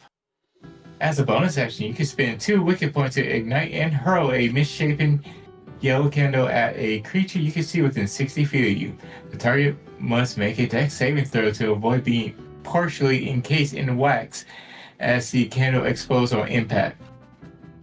On a fail save, the target is restrained by the wax. At the end of each of its turns, the restrained target can repeat the saving throw and end the effect on itself on success.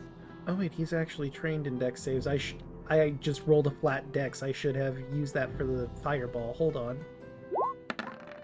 I'll just re-roll that because he's got... Okay, so that would have been a 15, which I think still fails the... Oh no, it meets it. It meets. He meets. So he would have also taken the... Only 17. And a 17. Okay. Now, let's see how he does against the candle. What's the save? What does he have to beat? DC 12. Okay. That is a natural one. I'm going to use my inspiration for that. How? 2 natural 20s? That he doesn't get? I mean, he succeeds, but just... Gah. It happens. Yeah. So he does make the save. What is Ivan doing for his action? Actually, this is a bonus action. No, there is a bonus action. So Ivan will pull out his...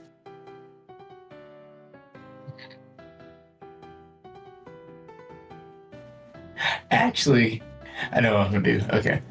Ivan, 5, 10, 15, 20, 25, 30,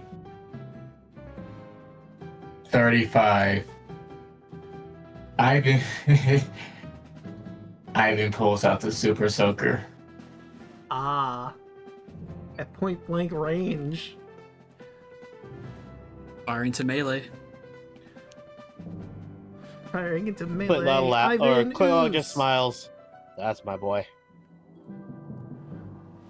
The water gun is new. He didn't have that before. He just got that. Oh, okay, apparently. never mind.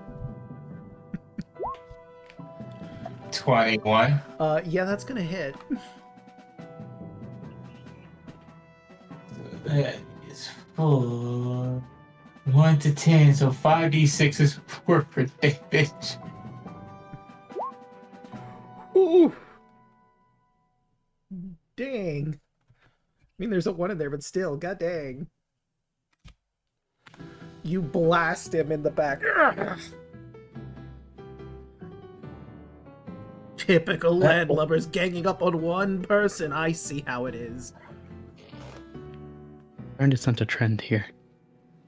You still got 1, 2, 3, 4, 5 other your teammates around you. That's not ganging up.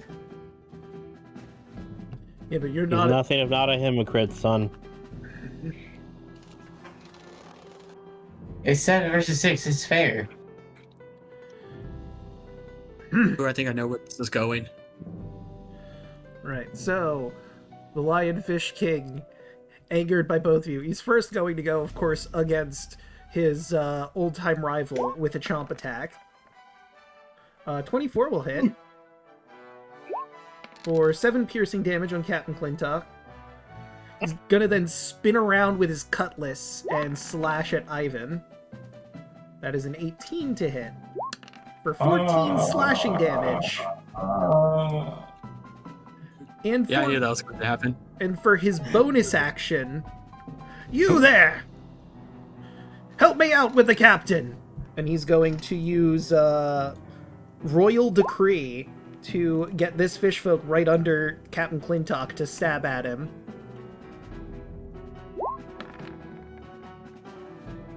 So Probably he's took gonna really good take points. 5 damage on top of the 7 from before. But it is wild to see. He chomps down on the captain, he swings at Ivan, he immediately points to that guy. It seems he's got his head on a swivel here. No, never mind. Alright, I have a question. I might have an answer. Would my sneak attack affect the Super Soaker?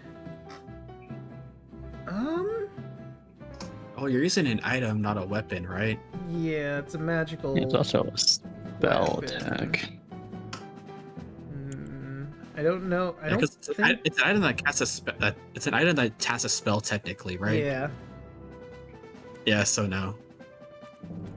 Okay, it was just that. I was just wondering. Yeah. So yeah, it casts the spell, so then no, it wouldn't work with that. But that will bring us to Harold, who's gonna just try to ask for clarification again. So are we doing lethal? Are we not doing lethal? I just want clarification here. Okay. Non-lethal. Had to be Why sure, would considering that he be- gestures to all of the dead fish folk on the right. That was Howie, not me. This I'm time. aware. We will talk about it later. All right. Let's see. What does he want to do?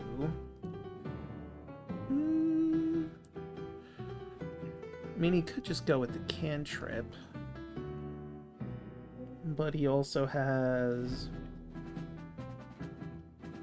What metamagics? Could twin and quicken. Or he could just go into melee. Gonna have him move just a little bit up, and he's gonna twin cast the Jolt spell on the guy that's barely standing. Oh wait, no, because you said non-lethal. He's not gonna use spells on the guy that's barely standing. He's just gonna run in and hit him with his hammer. Gonna pull the sledgehammer off his back and swing!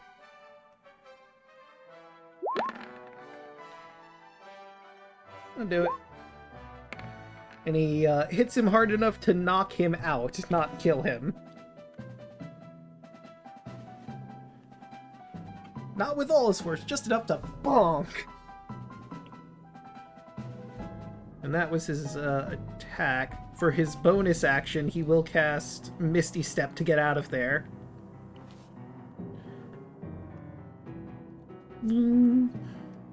They'll be back over... He's gonna warp behind Kaido and Adam. Better safe than sorry. Roll that search. Oh, that's a good Roll to see if point. he does I search. did not roll the surge. That was an 18. No surge detected. Now, to the fish folk. This one's going to go over here to flank Captain Clintock with the Lionfish King.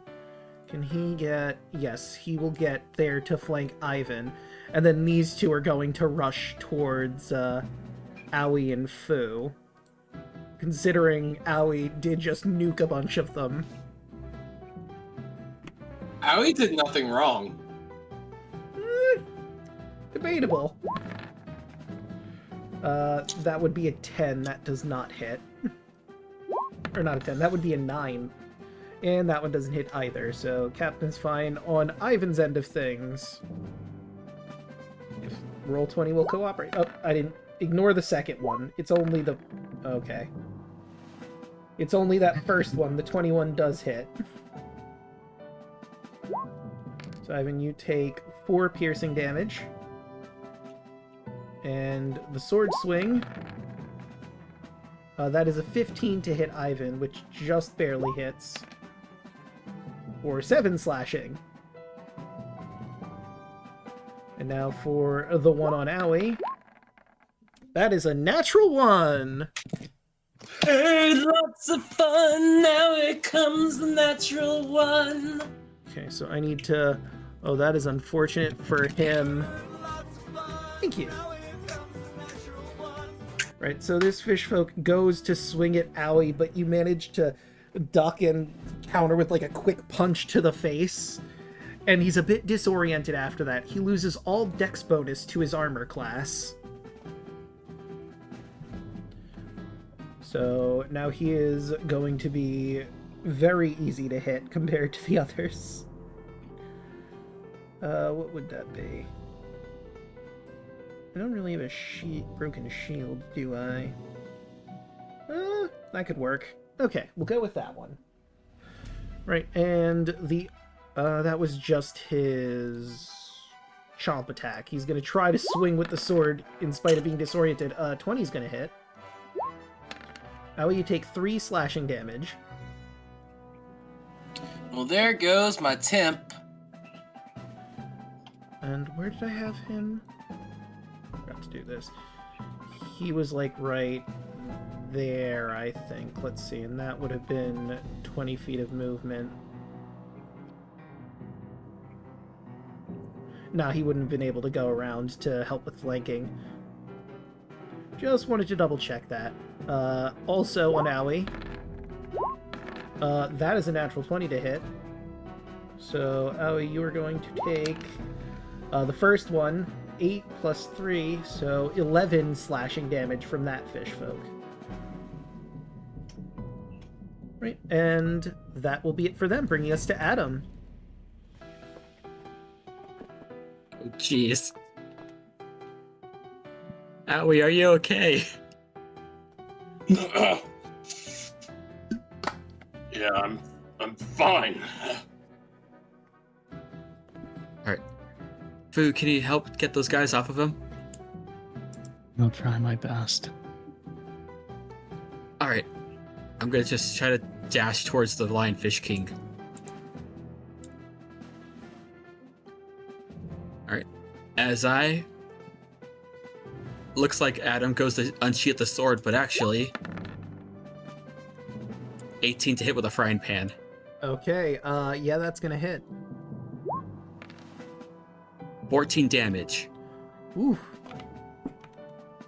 And I'm gonna spend a key point to do Stunning Strike, so I needed to make a con save. DC 15 Ignore con that. save. That is a natural 20. Fair enough. It's not once per turn. Suddenly rolling really hot. Alright, second hit. 24. That will also hit. For an additional 14 damage. All this is considered non-lethal. Okay. He's still hanging on there, but he's starting to sway a bit. One more con save as I try to stun him. Okay. And let's see how he do.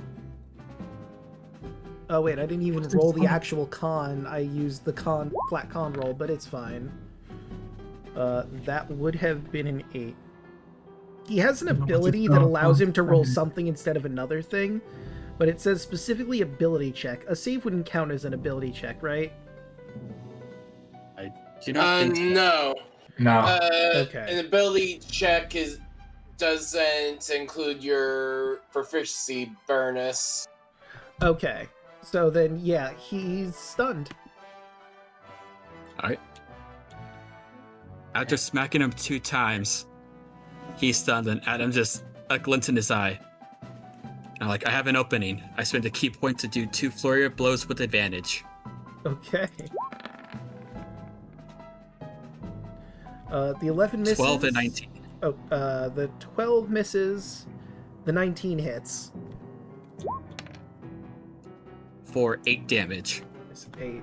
Okay. And hold on, let me see. Code 15 foot. There's no way to do this without hitting anyone. Yeah. No, but that's Adam's turn. As captain, you see Adam just sprint towards the Lionfish King. A brilliant flow of stardust behind him. As Adam shouts, "Starfall Blossom!" as he swings the frying pan twice towards the head, and then follows up with 2 kicks. And Adam remains floating in midair. And that's the end of my turn. And that will bring us to Kaido. Alright, do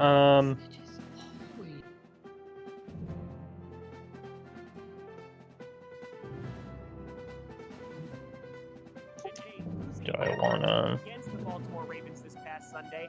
The heck is that? Someone's watching the football YouTubes. Yeah, I had something else on the background. Sorry about that.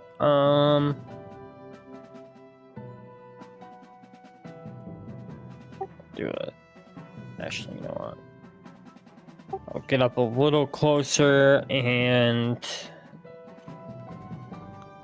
Actually, I even need some most help right now.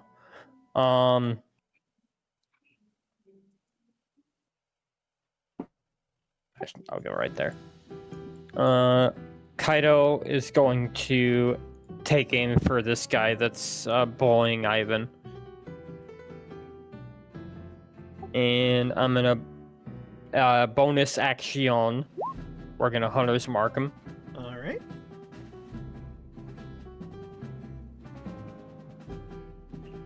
And then gonna attack with the longbow.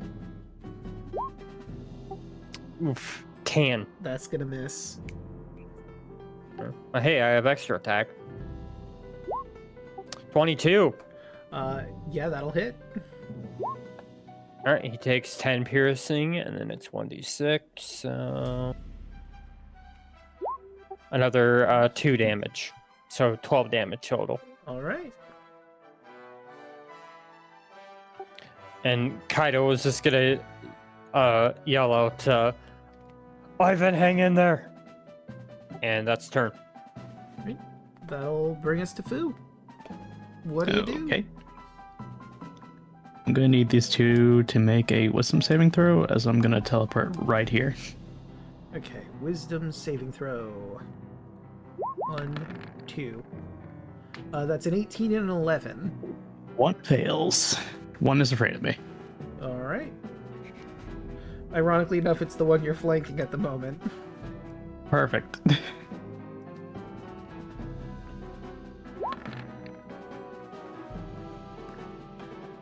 Or 16. Because flank. Yeah, no, that's definitely gonna hit. He has much less armor class than before. Oh. That's 7. Same target? Yep. That hits. 11. He's looking real rough after that hit, but he's still standing, terrified of you, but standing. I suggest you leave. Command turn. Your Majesty! Sees him stunned there, unable to give any orders. Captain?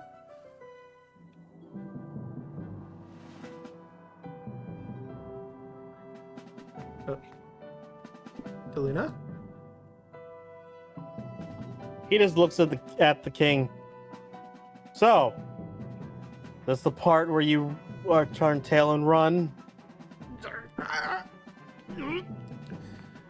You notice that he can't even really move all that much thanks to that last hit with the frying pan. Or no, with his kick it was. Turned the frying pan into a crying pan. I'll take that as a yes. In his stunned state, he is still glaring at you. He looks more cocky than you've seen him so far, because he knows that this battle is basically theirs.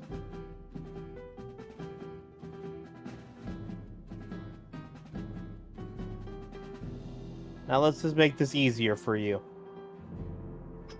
Leave us the fuck alone, and you won't have to finally choose one of your heirs.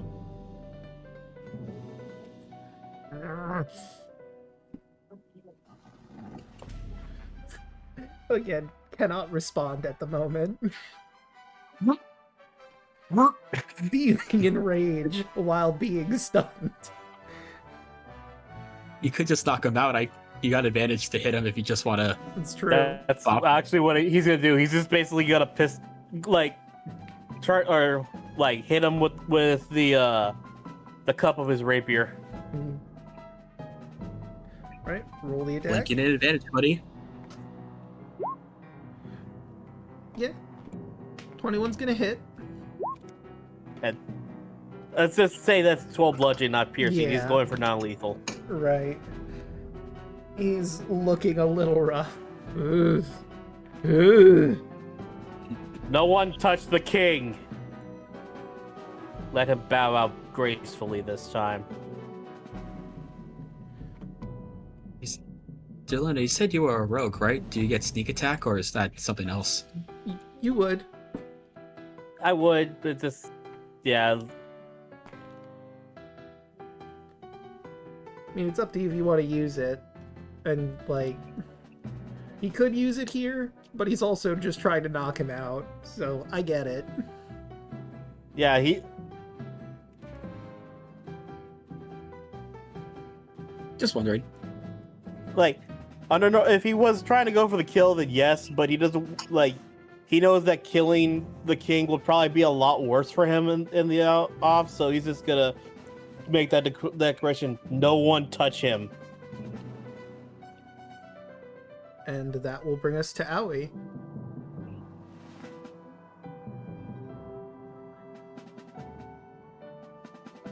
And I've got one boyo in front of me. You do.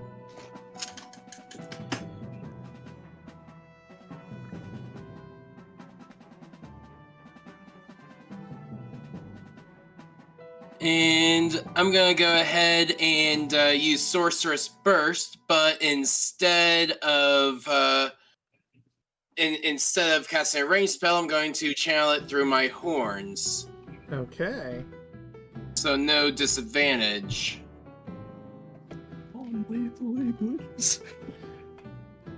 Spells can't really cast non-lethally. Even with the horns. Depends on the spell. If it will lure. Oh, there it is. So that would be... A 10 to hit. Let me take a look at his sheet. D12. His dex is that. Proficiency doesn't go into the calculation for armor class, right? No. I think it's a straight. I think that base AC is a straight 10. Yeah, It's like your number plus your dexterity. because like his dex, like above board, he has a +1 dex, so that leads me to believe that his natural would be 11. Yes. Okay, so that would unfortunately just barely miss.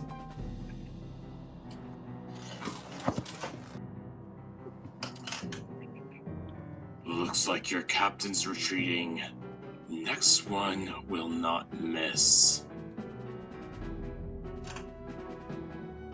And that will bring us to Ivan. As Ivan hears to leave their captain alone, the fish person that's right behind him watches as Ivan's heads turn around like an owl. That's in character. The fish just sort of went, seeing you do that. Right, I get to play with you. And I was going to grapple this fish person. Ah! Right. So, competing athletics. Well, let me see first. That is a natural 1. One of the one options that would have been. So you got him.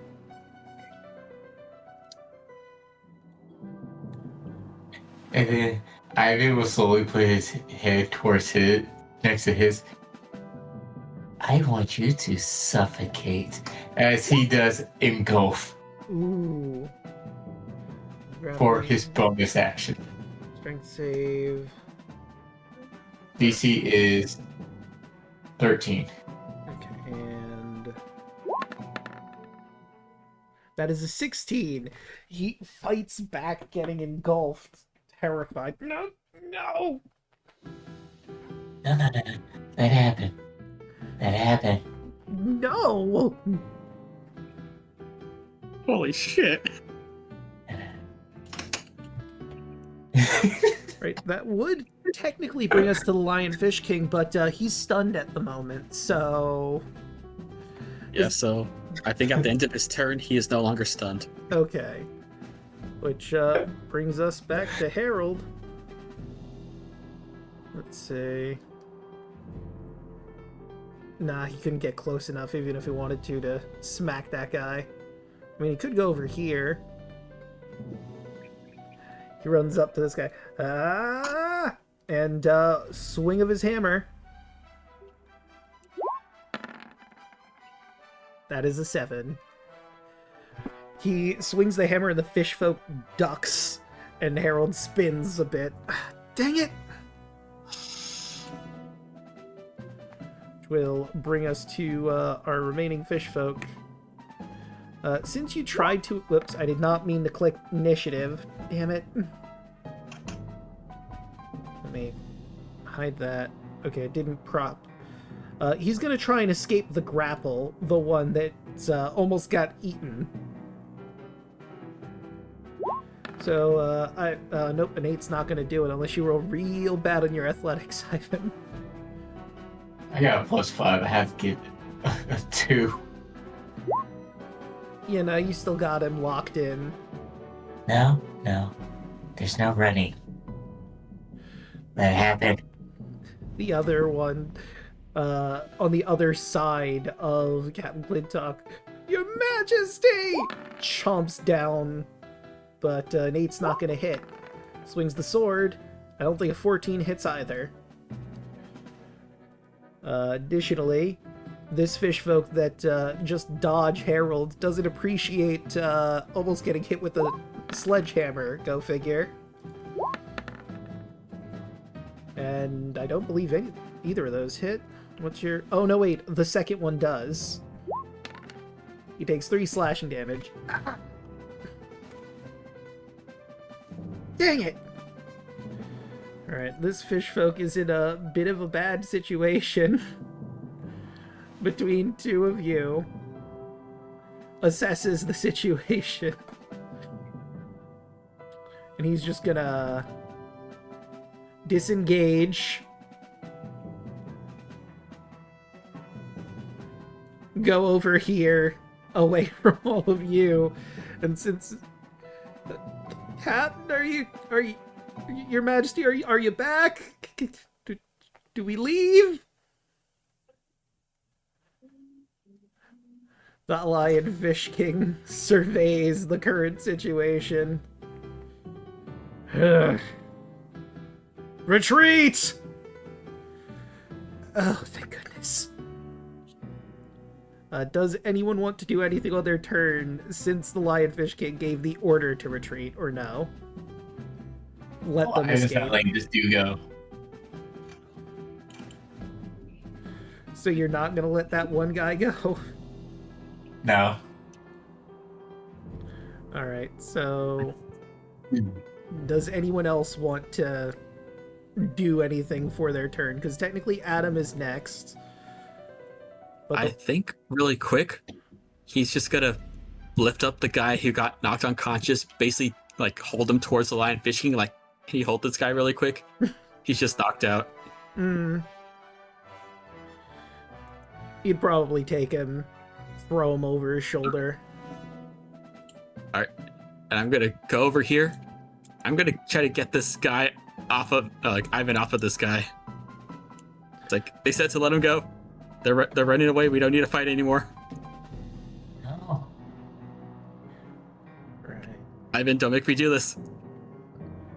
No. Ivan, last chance. Get in my belly.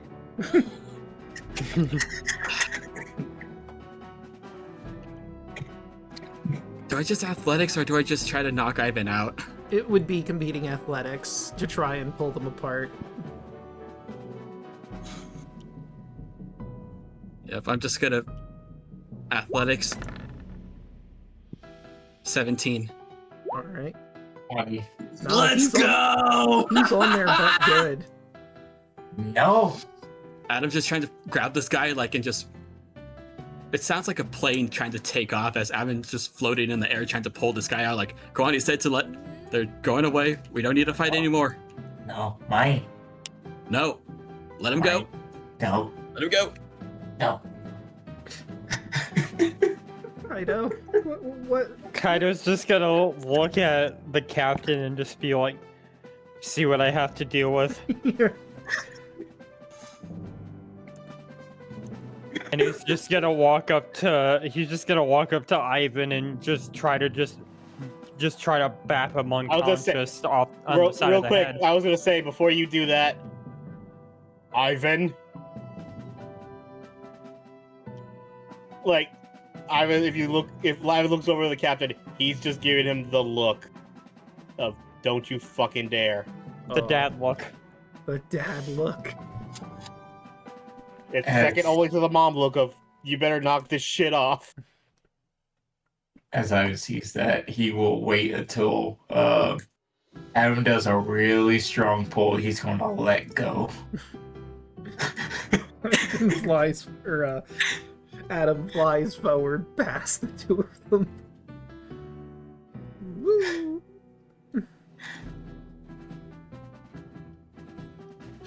All right. With the two of them separated, I think, unless you wanted to do something, Fu, which I don't think you do, you're cool to let them just run away, right? Yeah, no, yeah. The reason why I made that guy afraid of me is so he could run. So then, yes, they all, once it gets to their turn, well, I mean, I suppose Aoi could do something. I don't think the captain is going to do anything.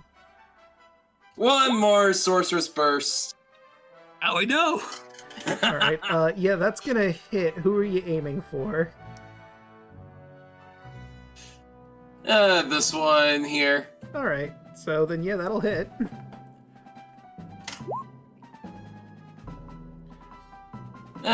Three fire damage. Hurry up and get off my ship. I'm leaving! Your ship. And, they all run back to their ship and leave. You have successfully held off the Lionfish King.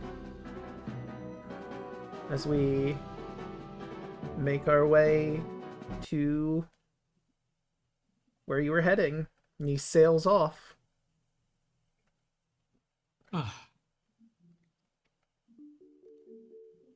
Is everyone okay? No one got hurt?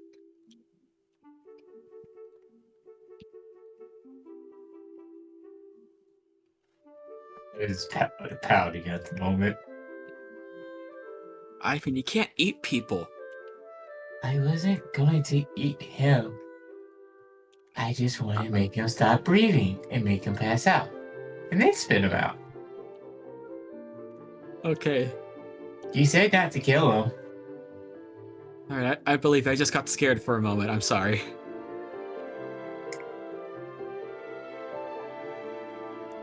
Like, Adam's genuine with saying that, where he's like, he was just, like, nervous. Like, he didn't mean, like, any, like, ill intent towards you. He just... No, but there goes my bargaining chip. What kind of bargaining chip? They're already going to run. You never know. Yeah, I'm gonna side with Adam on this one. They were leaving. So... Aoi, are you okay? You kind of went crazy there again. Oh. He took my idea. I wanted to blow them up. I blew him up? Oh. Yeah, sorry, buddy. It was a very large fireball. Oh. Did it look cool?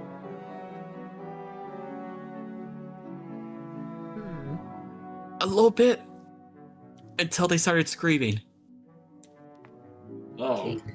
No one wants to let me have fun, but he gets to do it. That's his... Ivan, that's his character arc. You can't steal people's sticks. You already took eating people from me. You can't take... I was not going to eat him. I'm talking about before. I was was not not going going people. to. Well, this isn't about you, Ivan. This is about Aoi. Oh, here. Aoi, it's okay. I'm gonna give you a pat on the back, like, It's fine. Heal for 11. It's Oh, yeah, that fine. puts me back up to 11. Or that puts me back to full. Just know I am stronger than you, Angel Boy. Okay. Do you want Like, to test? I that already get the theory? look.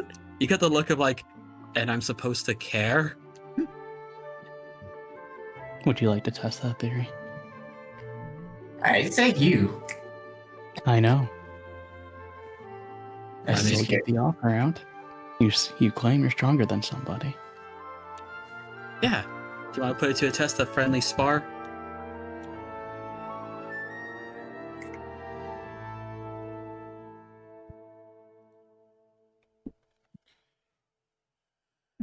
Hmm.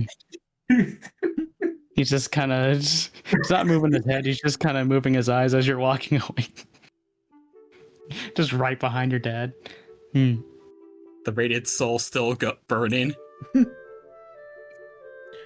I'm gonna roll something for Harold. I'm not sure if it'd be Arcana or History. I'll go with History. Oh, wow. You know, I was thinking... Might be a bit of a long shot, but... There's a tea house in the Land of Hot Water. Run by... obviously, Chisue. It's his tea house. He's I'm not sure if he's a witch or what's going on, but it's possible that maybe he might have something to help Aoi with his problem. Like I said, it's a bit of a long shot, but it's possible.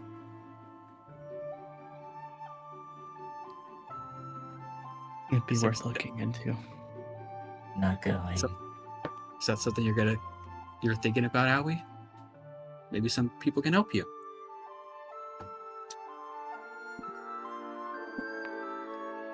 No, it might have something to do with why I can't remember anything. Then we'll try our best, because we're friends and we gotta help each other. Thanks.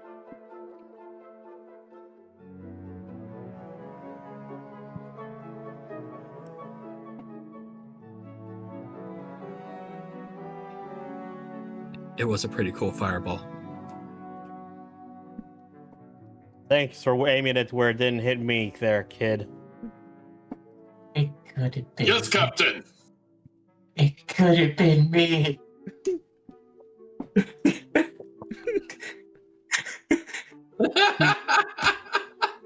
You're strong enough. I'm sure you could have taken it.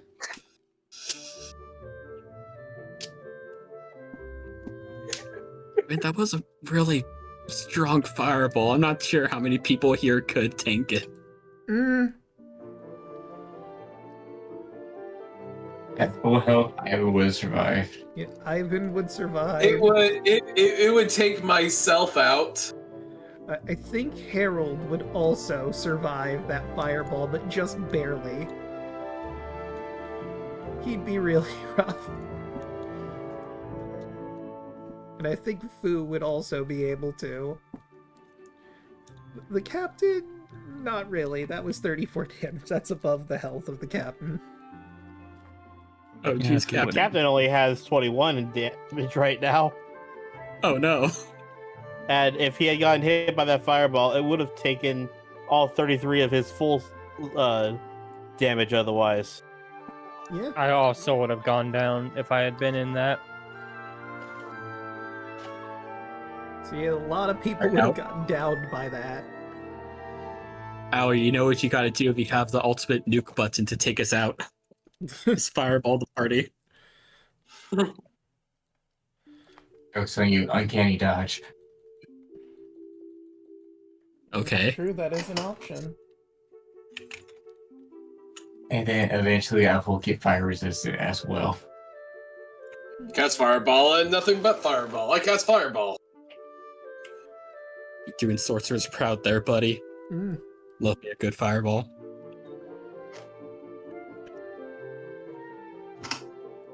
Right, and after the Lionfish King's intervention, Smooth sailing for the rest of the time. Feel free to spend some hit die if you'd like, because you're definitely getting a short rest while the ship is moving around. Oh, thank God. Boy, I only regained the key that I lost. 10,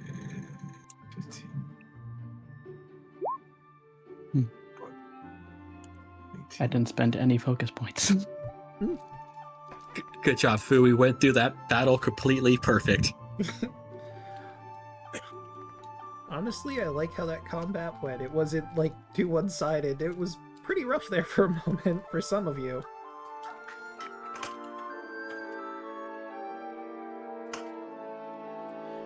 Alright.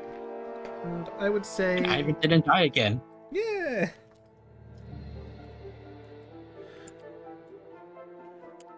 And you make it all the way to...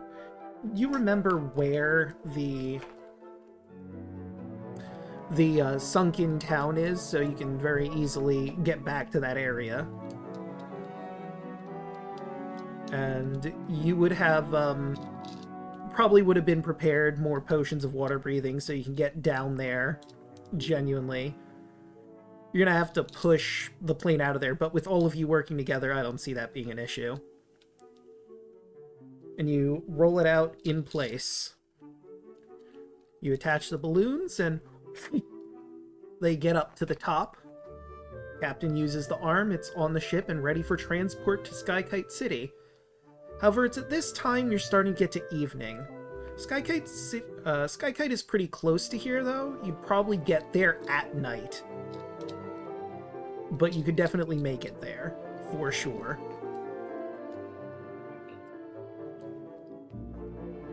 So how's everyone feeling? Making it, gonna go to Skykite tonight, or do you want to go to the Northern Divers Lodge to rest up first? I'm feeling good to just plow through the night. Yeah. Yeah. Again, didn't spend any focus points. I'm feeling good. Fair enough. Would Ivan know anything that is dangerous in this area at night? Me. Fair. You could pull Ivan off of somebody. He's not scared of you anymore. I'm trying to think what could be. Of course, there's the Lionfish King and the Fish Folk, but you've dealt with them. They're probably going to take a while to heal themselves up. Let me look at creatures. Actually, you know what? I have them here. Let me look through the monsters I have. Nope, that wouldn't be here. That's much further off the coast than here. Hammergulls could be a problem. Potentially. So... What would that be? I guess nature for that one? With advantage, because you're from around the area. 18. With an 18, you do know that hammergulls tend to fly around here. They're giant seagulls that will drop rocks on their prey, which is usually, giant crabs and mollusks to crack their skulls and get their shells, rather, and get their flesh. But they're not the smartest birds, and they've been known to drop boulders on all manner of things, including houses, boats, beachgoers. So they're considered a bit of a dangerous pest. They can be a problem. But that's not, necessarily a problem during the night. It's like an all-the-time problem. Yes, hammergulls. Okay. And is there anything else? Oops, did not mean to scroll down there. I was on the wrong screen. Apart from that, you should be fine. Okay, we can go through the night. Right. And let's close that off. Right. I feel like it should be up to the captain, too. It's his ship, after all.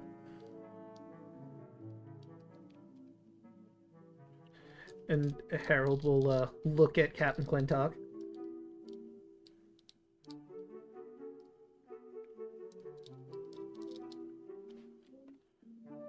Again, all in a day's work. Right. And with that decision, you all make your way to Skykite, and I will show you the town that you see before you. Okay. Skykite Village is located on the side of a hill, divided into two sections, the seaward section and the skyward section. It's very impressive from a distance. It looks like a bunch of houses and other buildings and businesses on steps. This one's taken during the day. At night, there's probably not as many people flying around, but there are ships coming in after fishing and all sorts of other things needed. You manage to find a place to dock without much issue. And I think everyone would agree to leave the plane here until you actually find the person you're looking for. But I think this is... Oh, sorry, go ahead. No, just agreed. So I guess, now that I think about it, there's one more thing that I could think of that you might want to consider. Because it's night, do you want to find a place to rest for the evening? Or do you want to look for the person whose plane this is and get this sorted out tonight?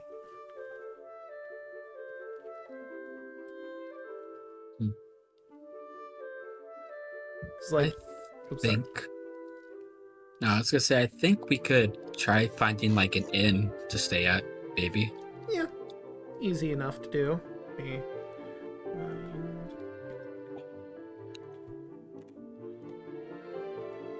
Anyone else have a opinion on the matter?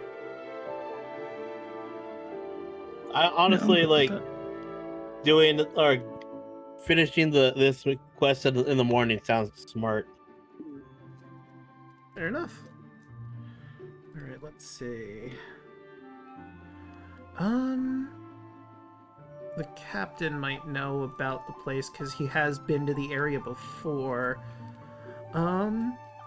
I guess roll a history check. I feel like that would be the check to make here. Would that be a general history or would that be intelligence? I'd say history. History makes sense to me.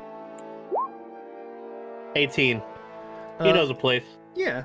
With an 18, you know that there's the Waterline pub in this particular town. Drinks are adequate, food leaves much to be desired, but the old pub is a favorite gathering place for anyone interested in the art of gliding, or in the recent days you'd imagine flight.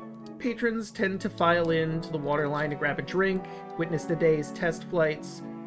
The balconies that surround each of the pub's 4 stories offer unobscured view of the dozen or so flight attempts that occur each day from the rooftop launch site.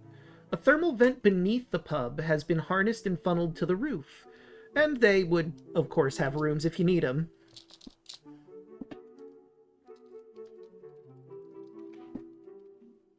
Would he know the bar staff? I'd say so. It makes sense that he'd come here to get a drink every so often, should he have come through this area. It's weird that they don't give me the name of it, but I can come up with something. Let me see. Who owns the Waterline?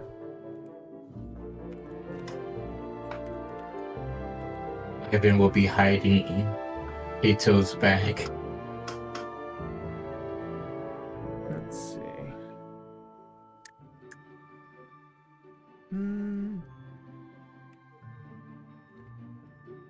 You know what? I'll go with this one. Matsuzaki Teruo. Teruo? I think Teruo. Runs the Waterline. And I'll put that into the party notes.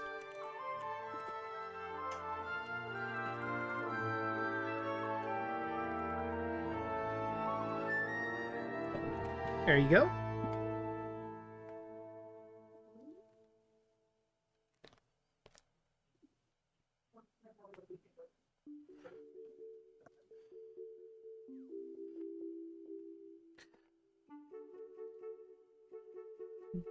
But, yeah. Since the captain knows about it, it's easy enough to find.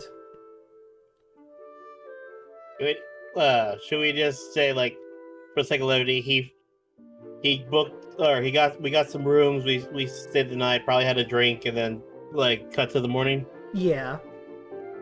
Makes sense. I'm trying to think, because 5e doesn't have a streetwise sort of role. I'm trying to figure out what role to make you guys do to find the owner of the plane.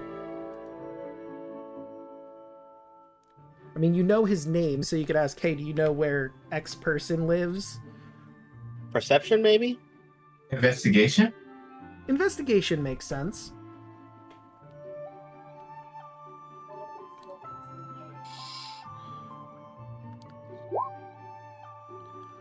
And it's Toko. That's an intimidation. Never mind. Yeah, That did not happen. You try to intimidate a passerby to tell you where this person is, Never and mind. they just sort of walk away. Right. With the 21, you're told by the party who the owner of this plane is. It's a person named Toko, but they don't know much more other than that, because it's on the side of the plane. And after some talking around town, you find that Toko lives with his grandfather up in the skyward section of the town, which makes sense. That's where a lot of people live if they're not sailors. And you're directed to his house, and I imagine you knock on the door. One second.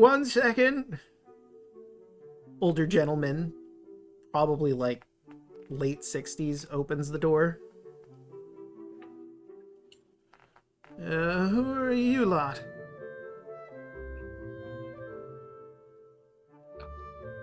Hello, sir.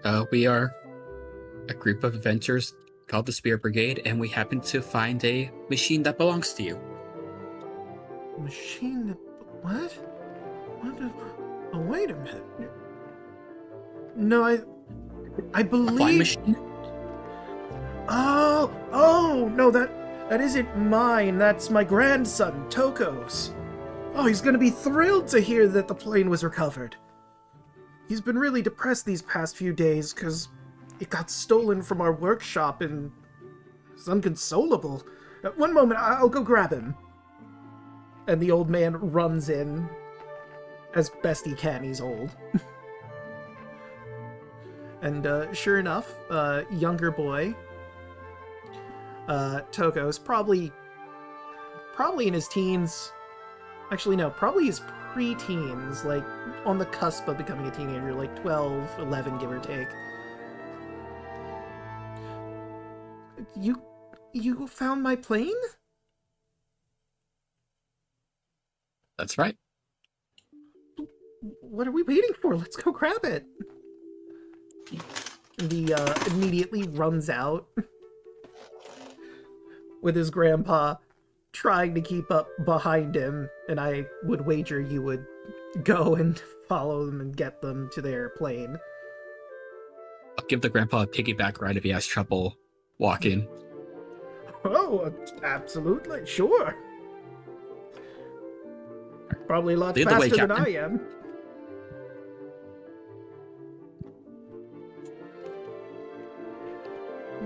It does take some doing, but with all of you working together, you get the plane onto the docks, and you manage to push it up all the way back to the workshop. Golly, I don't know how I could possibly repay you. I don't have anything on hand. Wait, maybe... He's gonna dig around for a moment in the workshop. Might have something here. Let me see. In here, let's go. Oops.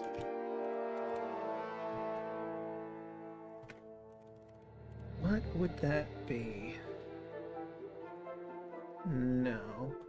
Okay, maybe it lists it in here, how much damage they do.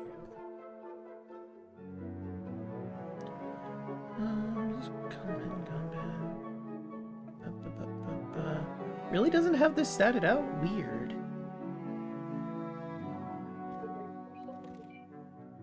Because there's something above board. You could... Oh, no, wait, I found it. Alright, so he pulls out what looks like a flask that has an iron helmet on it with spikes. He hands you 3 of them and explains that these are bottled bombs. When you throw at a point that you can see within 60 feet of you, the liquid inside explodes, and each creature within 5 feet of the explosion makes a dex save, taking 1d8 force damage on a failed save, or half as much on a successful one. You have 3 of those. And I'm going to take a screenshot of the description, but not of the number, because this is technically a potion you can make, and I don't want to spoil what you need for it. Thank you very much. I'll get those to Kaito. Alright. Here you go, officer. You'll probably be the most responsible one with these.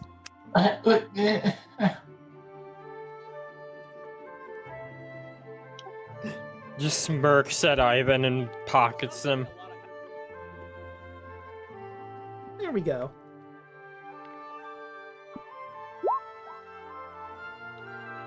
I like to take the bombs. Kaido, you wouldn't know what to expect from Ivan. I'll let you roll a perception instead of just going off your passive to see if you can beat that.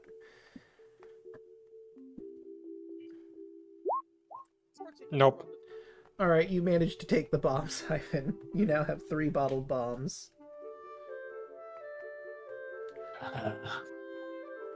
No smirky, Ivan. Watch Hoshi. Ivan's gonna like trip in the next session, and all 3 bombs are gonna explode on his person. Oh no! He just watches in horror as they slip out of his bag and land directly on top of him.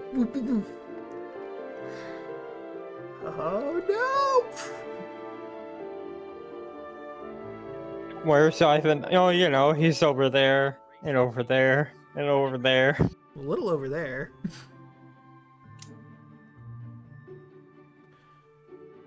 But you're, I cut out and I just got.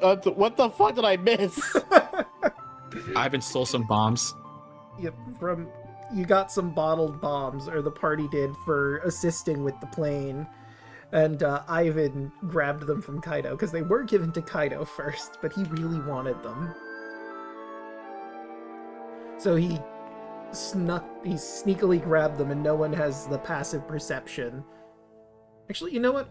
I will let Captain Clintock also roll perception to see if he sees it, because you know Ivan as well, being his dad. Oh, fuck me. 8. Can I say because of that fact that he's his father, he gets advantages? That seems funnier.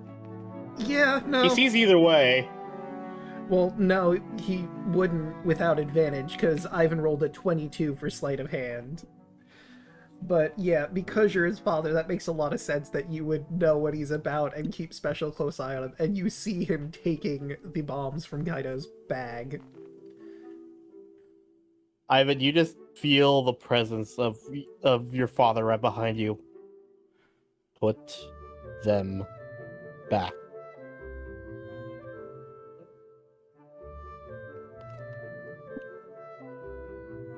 Ivan's like a deer in headlight at the moment. It slowly puts them back. And then runs. Well, Kaido, you Yeah, have that's your 3 for bombs. 3.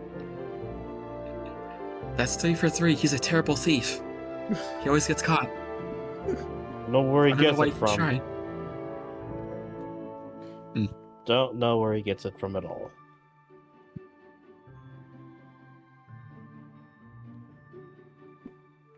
He has really good skills, just uses them very, very terribly.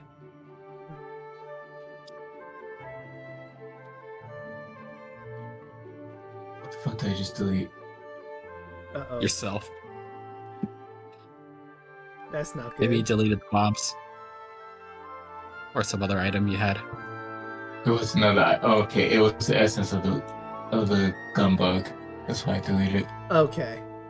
So, definitely add that back because you do still have it.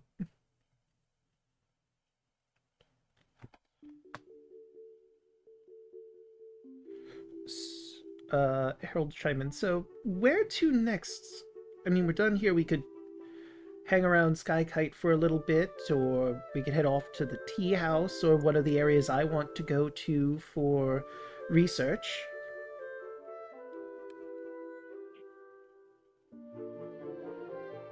Well, yes. Can you ping on the map? Can you ping on the map where the tea house would be? Yes. Give me a moment to find the. You're in the land of hot water, so it is up there. Let me just find my map. Is it my DM stuff? No. Oh wait, the handout. Right. It would be in the handouts because you also have that map. Map of Obojima. Let's see. Land of hot water, which is 20. Oh, okay. So, the tea house is. Let me get rid of this so chat can also see it. That's all the way over here. So it's a bit of a journey, but you can definitely make it. You might have to go up, like, not properly go up Mount Arborea, but definitely go up a little bit of verticality to properly get there, but you could certainly get there.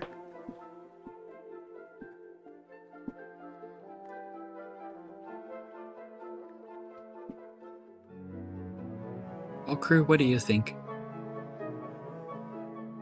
Want to hang around? You want to go see the tea house? The land is our oyster. I don't want to go see a witch. A what? What? I don't want to go see a witch. Oh, I thought you said lich. I was gonna be like, Yeah, wait, same. I was what do like, you mean? huh? Excuse me?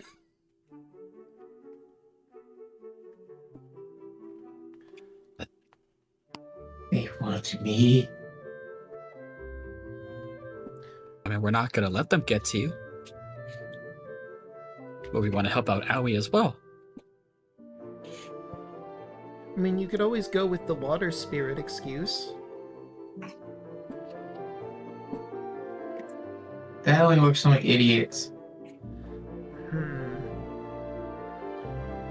I don't think he is dumb. We just need a better disguise for you. Maybe we can find something here in the village that can help.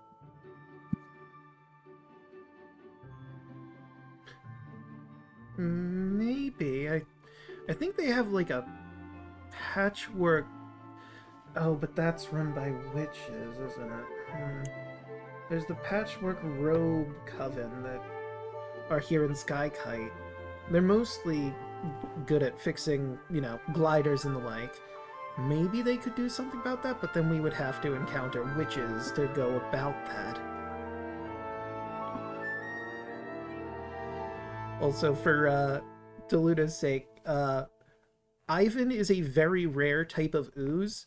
Witches often try, if they realize what he is, to take pieces of him because they could be used in potions.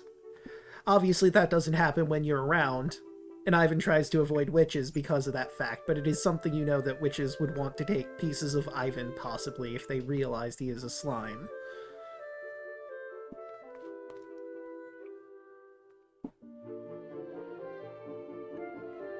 Yeah, I was actually gonna ask, like, has he caught people trying to do that in the past? It may have happened once or twice. Some people will ask, but it's also a weird thing to ask someone to their face. Hey, can I have a piece of you to use in potions, maybe? It's like asking the Lionfish King, can we milk you? You don't just ask a man if you can milk him. I mean, you can't just ask a guy if you can milk him, but that's for a different place. Yeah. And consent is important. Just gonna throw that out there. Exactly.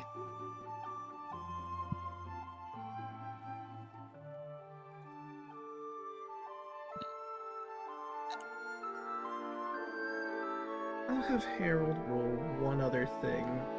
I don't know necessarily if probably isn't a regular over there, but he probably has some information on it. That is an 8. Now, he does not know one way or the other how Chisway would, react to Ivan. But I'm gonna say he'll make an educated guess, but with no actual backing. I wouldn't know for certain, of course, but I imagine if you're a customer at his tea house, he's not going to do anything to you. It'd be bad for business. So he'll probably be cordial if you do bump into him.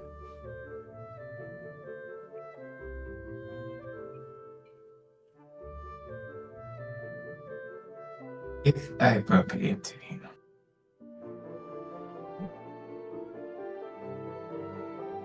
Yeah, you could do the backpack. You can do that backpack trick and just try to stay hidden for the most part. But if he tries to take anything of you without your permission, that's not going to be any good. I'll go in the backpack. But I will say this to any of you. If you try to give any pieces to me to anyone, I will kill you.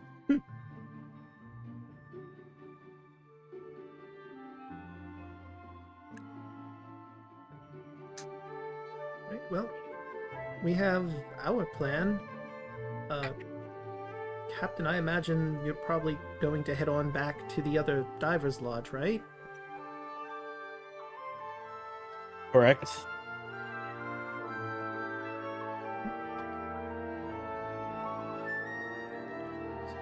I guess this is, Are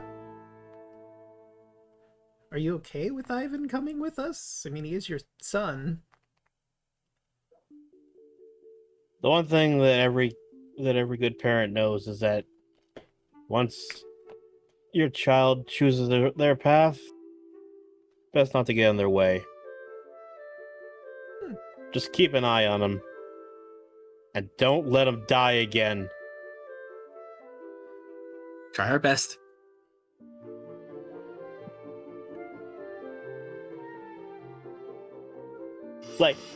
And he turns to Ivan, and you.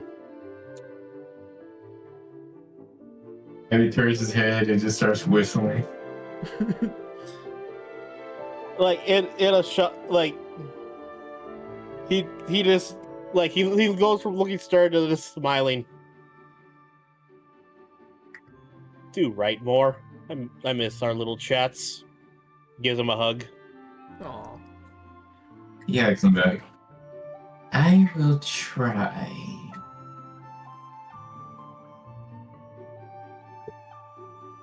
Sorry if I don't get papers. That's a big deal wet.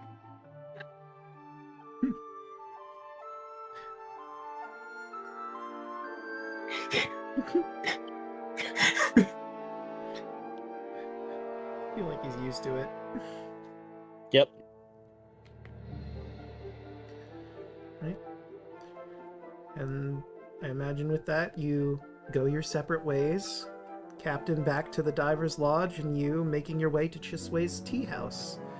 But that is a story for another time. Let's start going around the horn. You know what? Let's start with our special guest, Daluna. Where could people find you? Hello, my name is Zilla13. You can find me on Blue Sky as Zilla13. Also on YouTube, and maybe in the future, not hedging my bets, but possibly on Twitch as well. I do genuinely miss streaming. I do hope I can get started on that again. And we'll say, as someone who's currently in college, it's a good way to get your mind off of things. If I could do a little bit of work-related advertising as well, do look up Helton's Computer Repair. That's the repair shop I'm currently working for. It's actually owned by one of my close IRL friends. And if you have followed me on Blue Sky for a while, you know about my custom PC builds. I am doing those for him, and those are something that we're able to talk to. We're able to ship anywhere in the country. We can do over the border to Canada and Mexico, though that will be a little bit more expensive. But that's it for me for right now. Right, who do you want to send it to? Like in character makes sense, so Hoshi.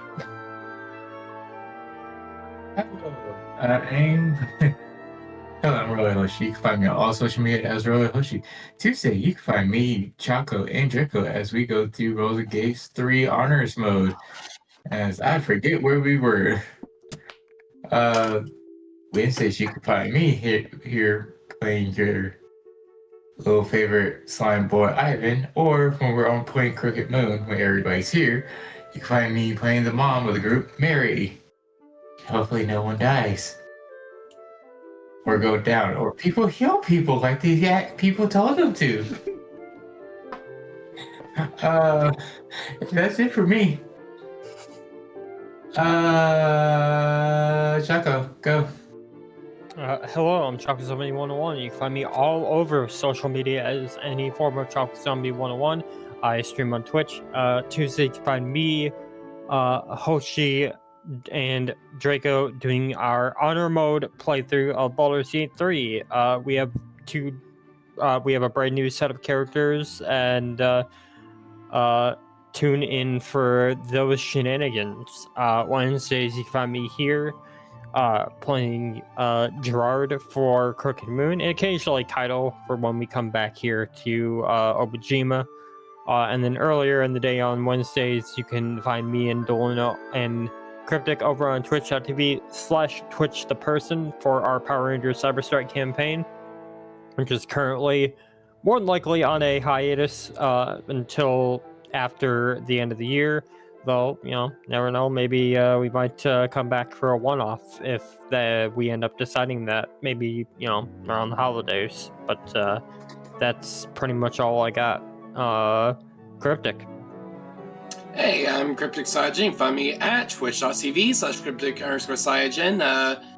Next Saturday will be our Thanksgiving pay-per-view.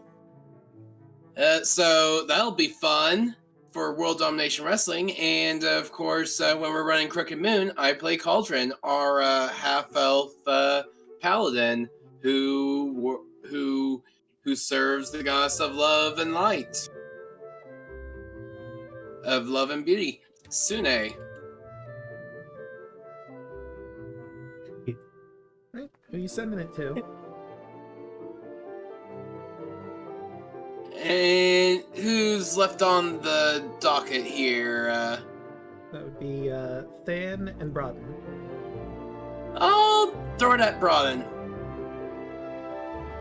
I don't have much to plug, but you can just find me here on Wednesdays in Obojima playing everyone's favorite angel boy who may or may not be trying to romance just about any NPC that you can find.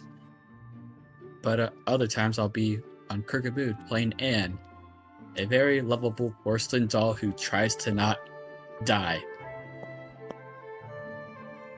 And hopefully doesn't die because of party negligence, but that's neither here nor there. I'll pass it down to Than.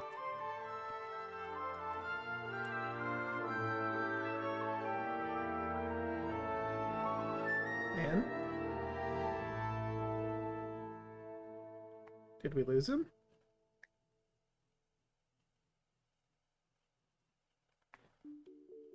Oh no. I think we might have lost him. We lost to Even. I mean, unless he's... He might have stepped away. Or he might have stepped away.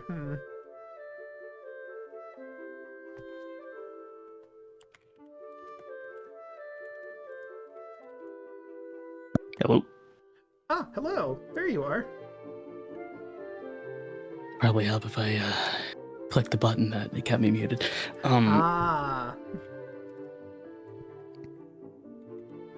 Well, I'm Thanatos. You can find me here playing as Fuyuhiko on Obojima or Lazarus in Crooked Moon, whenever we get back to that. And on Thursday, tomorrow, 8 o'clock Eastern Time, you can find me playing as Solvrook the Lizardfolk Artificer with the Lost Chronicles of Fate with the Lost Knights. As we are finally getting to possibly the end of the Shadowfell. And properly getting back to the material plane finally. Nice. Oh my god, it's been such a journey, and I want the journey to end. That's the Shadowfell for you. It's been bad. I mean, nothing good But- comes out of a place called the Shadowfell. Oh no, it's been terrible. You know, we fought like a Jabberwocky and horde of zombies. Yeah. I'm just glad it's ending. But other than that, I don't really have anything else. So Draco, the light is yours. All right. Hey everyone, you've already found me here. I stream Monday, Tuesday, Wednesday, Thursday, and Fridays. Monday is Persona 3 Reload. Our vacation is finally, well, our trip to the beach is finally over. I think we're still in summer vacation, and the next full moon is rapidly approaching. On Tuesdays, you can find me here with Chaco and Hoshi, as previously mentioned, in Baldur's Gate, our hero mode run. Where did we leave off? I think we were... It was something with the Grove. I remember that. Wednesdays, you can find us here for Crooked Moon. We just did Obojima because Yelling could not make it, being, not in the country at the moment, so that was not going to work. Thursdays, you can find me here for the Somnium Files, and I remember what happened last time because there was a lot. Let's see if I can condense this. We discovered who the masked woman was. She was apparently either a twin or a clone or something related to Mizuki. That was weird, but in the next timeline we went to, we discovered that Gen has a corpse in his freezer, and as far as I know at this moment without interviewing, he doesn't know where it got there. And that person in the freezer was a person we learned about in the other timeline who was part of... he is Jin Furaway, but he looks different because his father did a weird procedure where he took half of one person's organs and transplanted it into him, and so they have, like, half of each other's face, and it's weird. But half of that person's corpse is in the freezer, so we're gonna have to figure out why that is.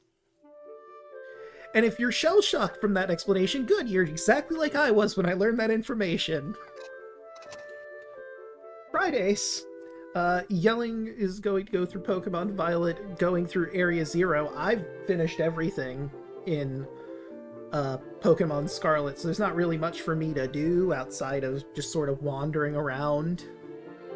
So I'm probably not going to be the one streaming, it'll probably just be Yelling when they are available. But with all of that said and done, how about we find someone to raid? Got a few people live. I have Pixel doing Pokemon. Our friend MG McFly is doing Doom. I've got another friend of ours, Kasime Waffles, playing Slime Rancher.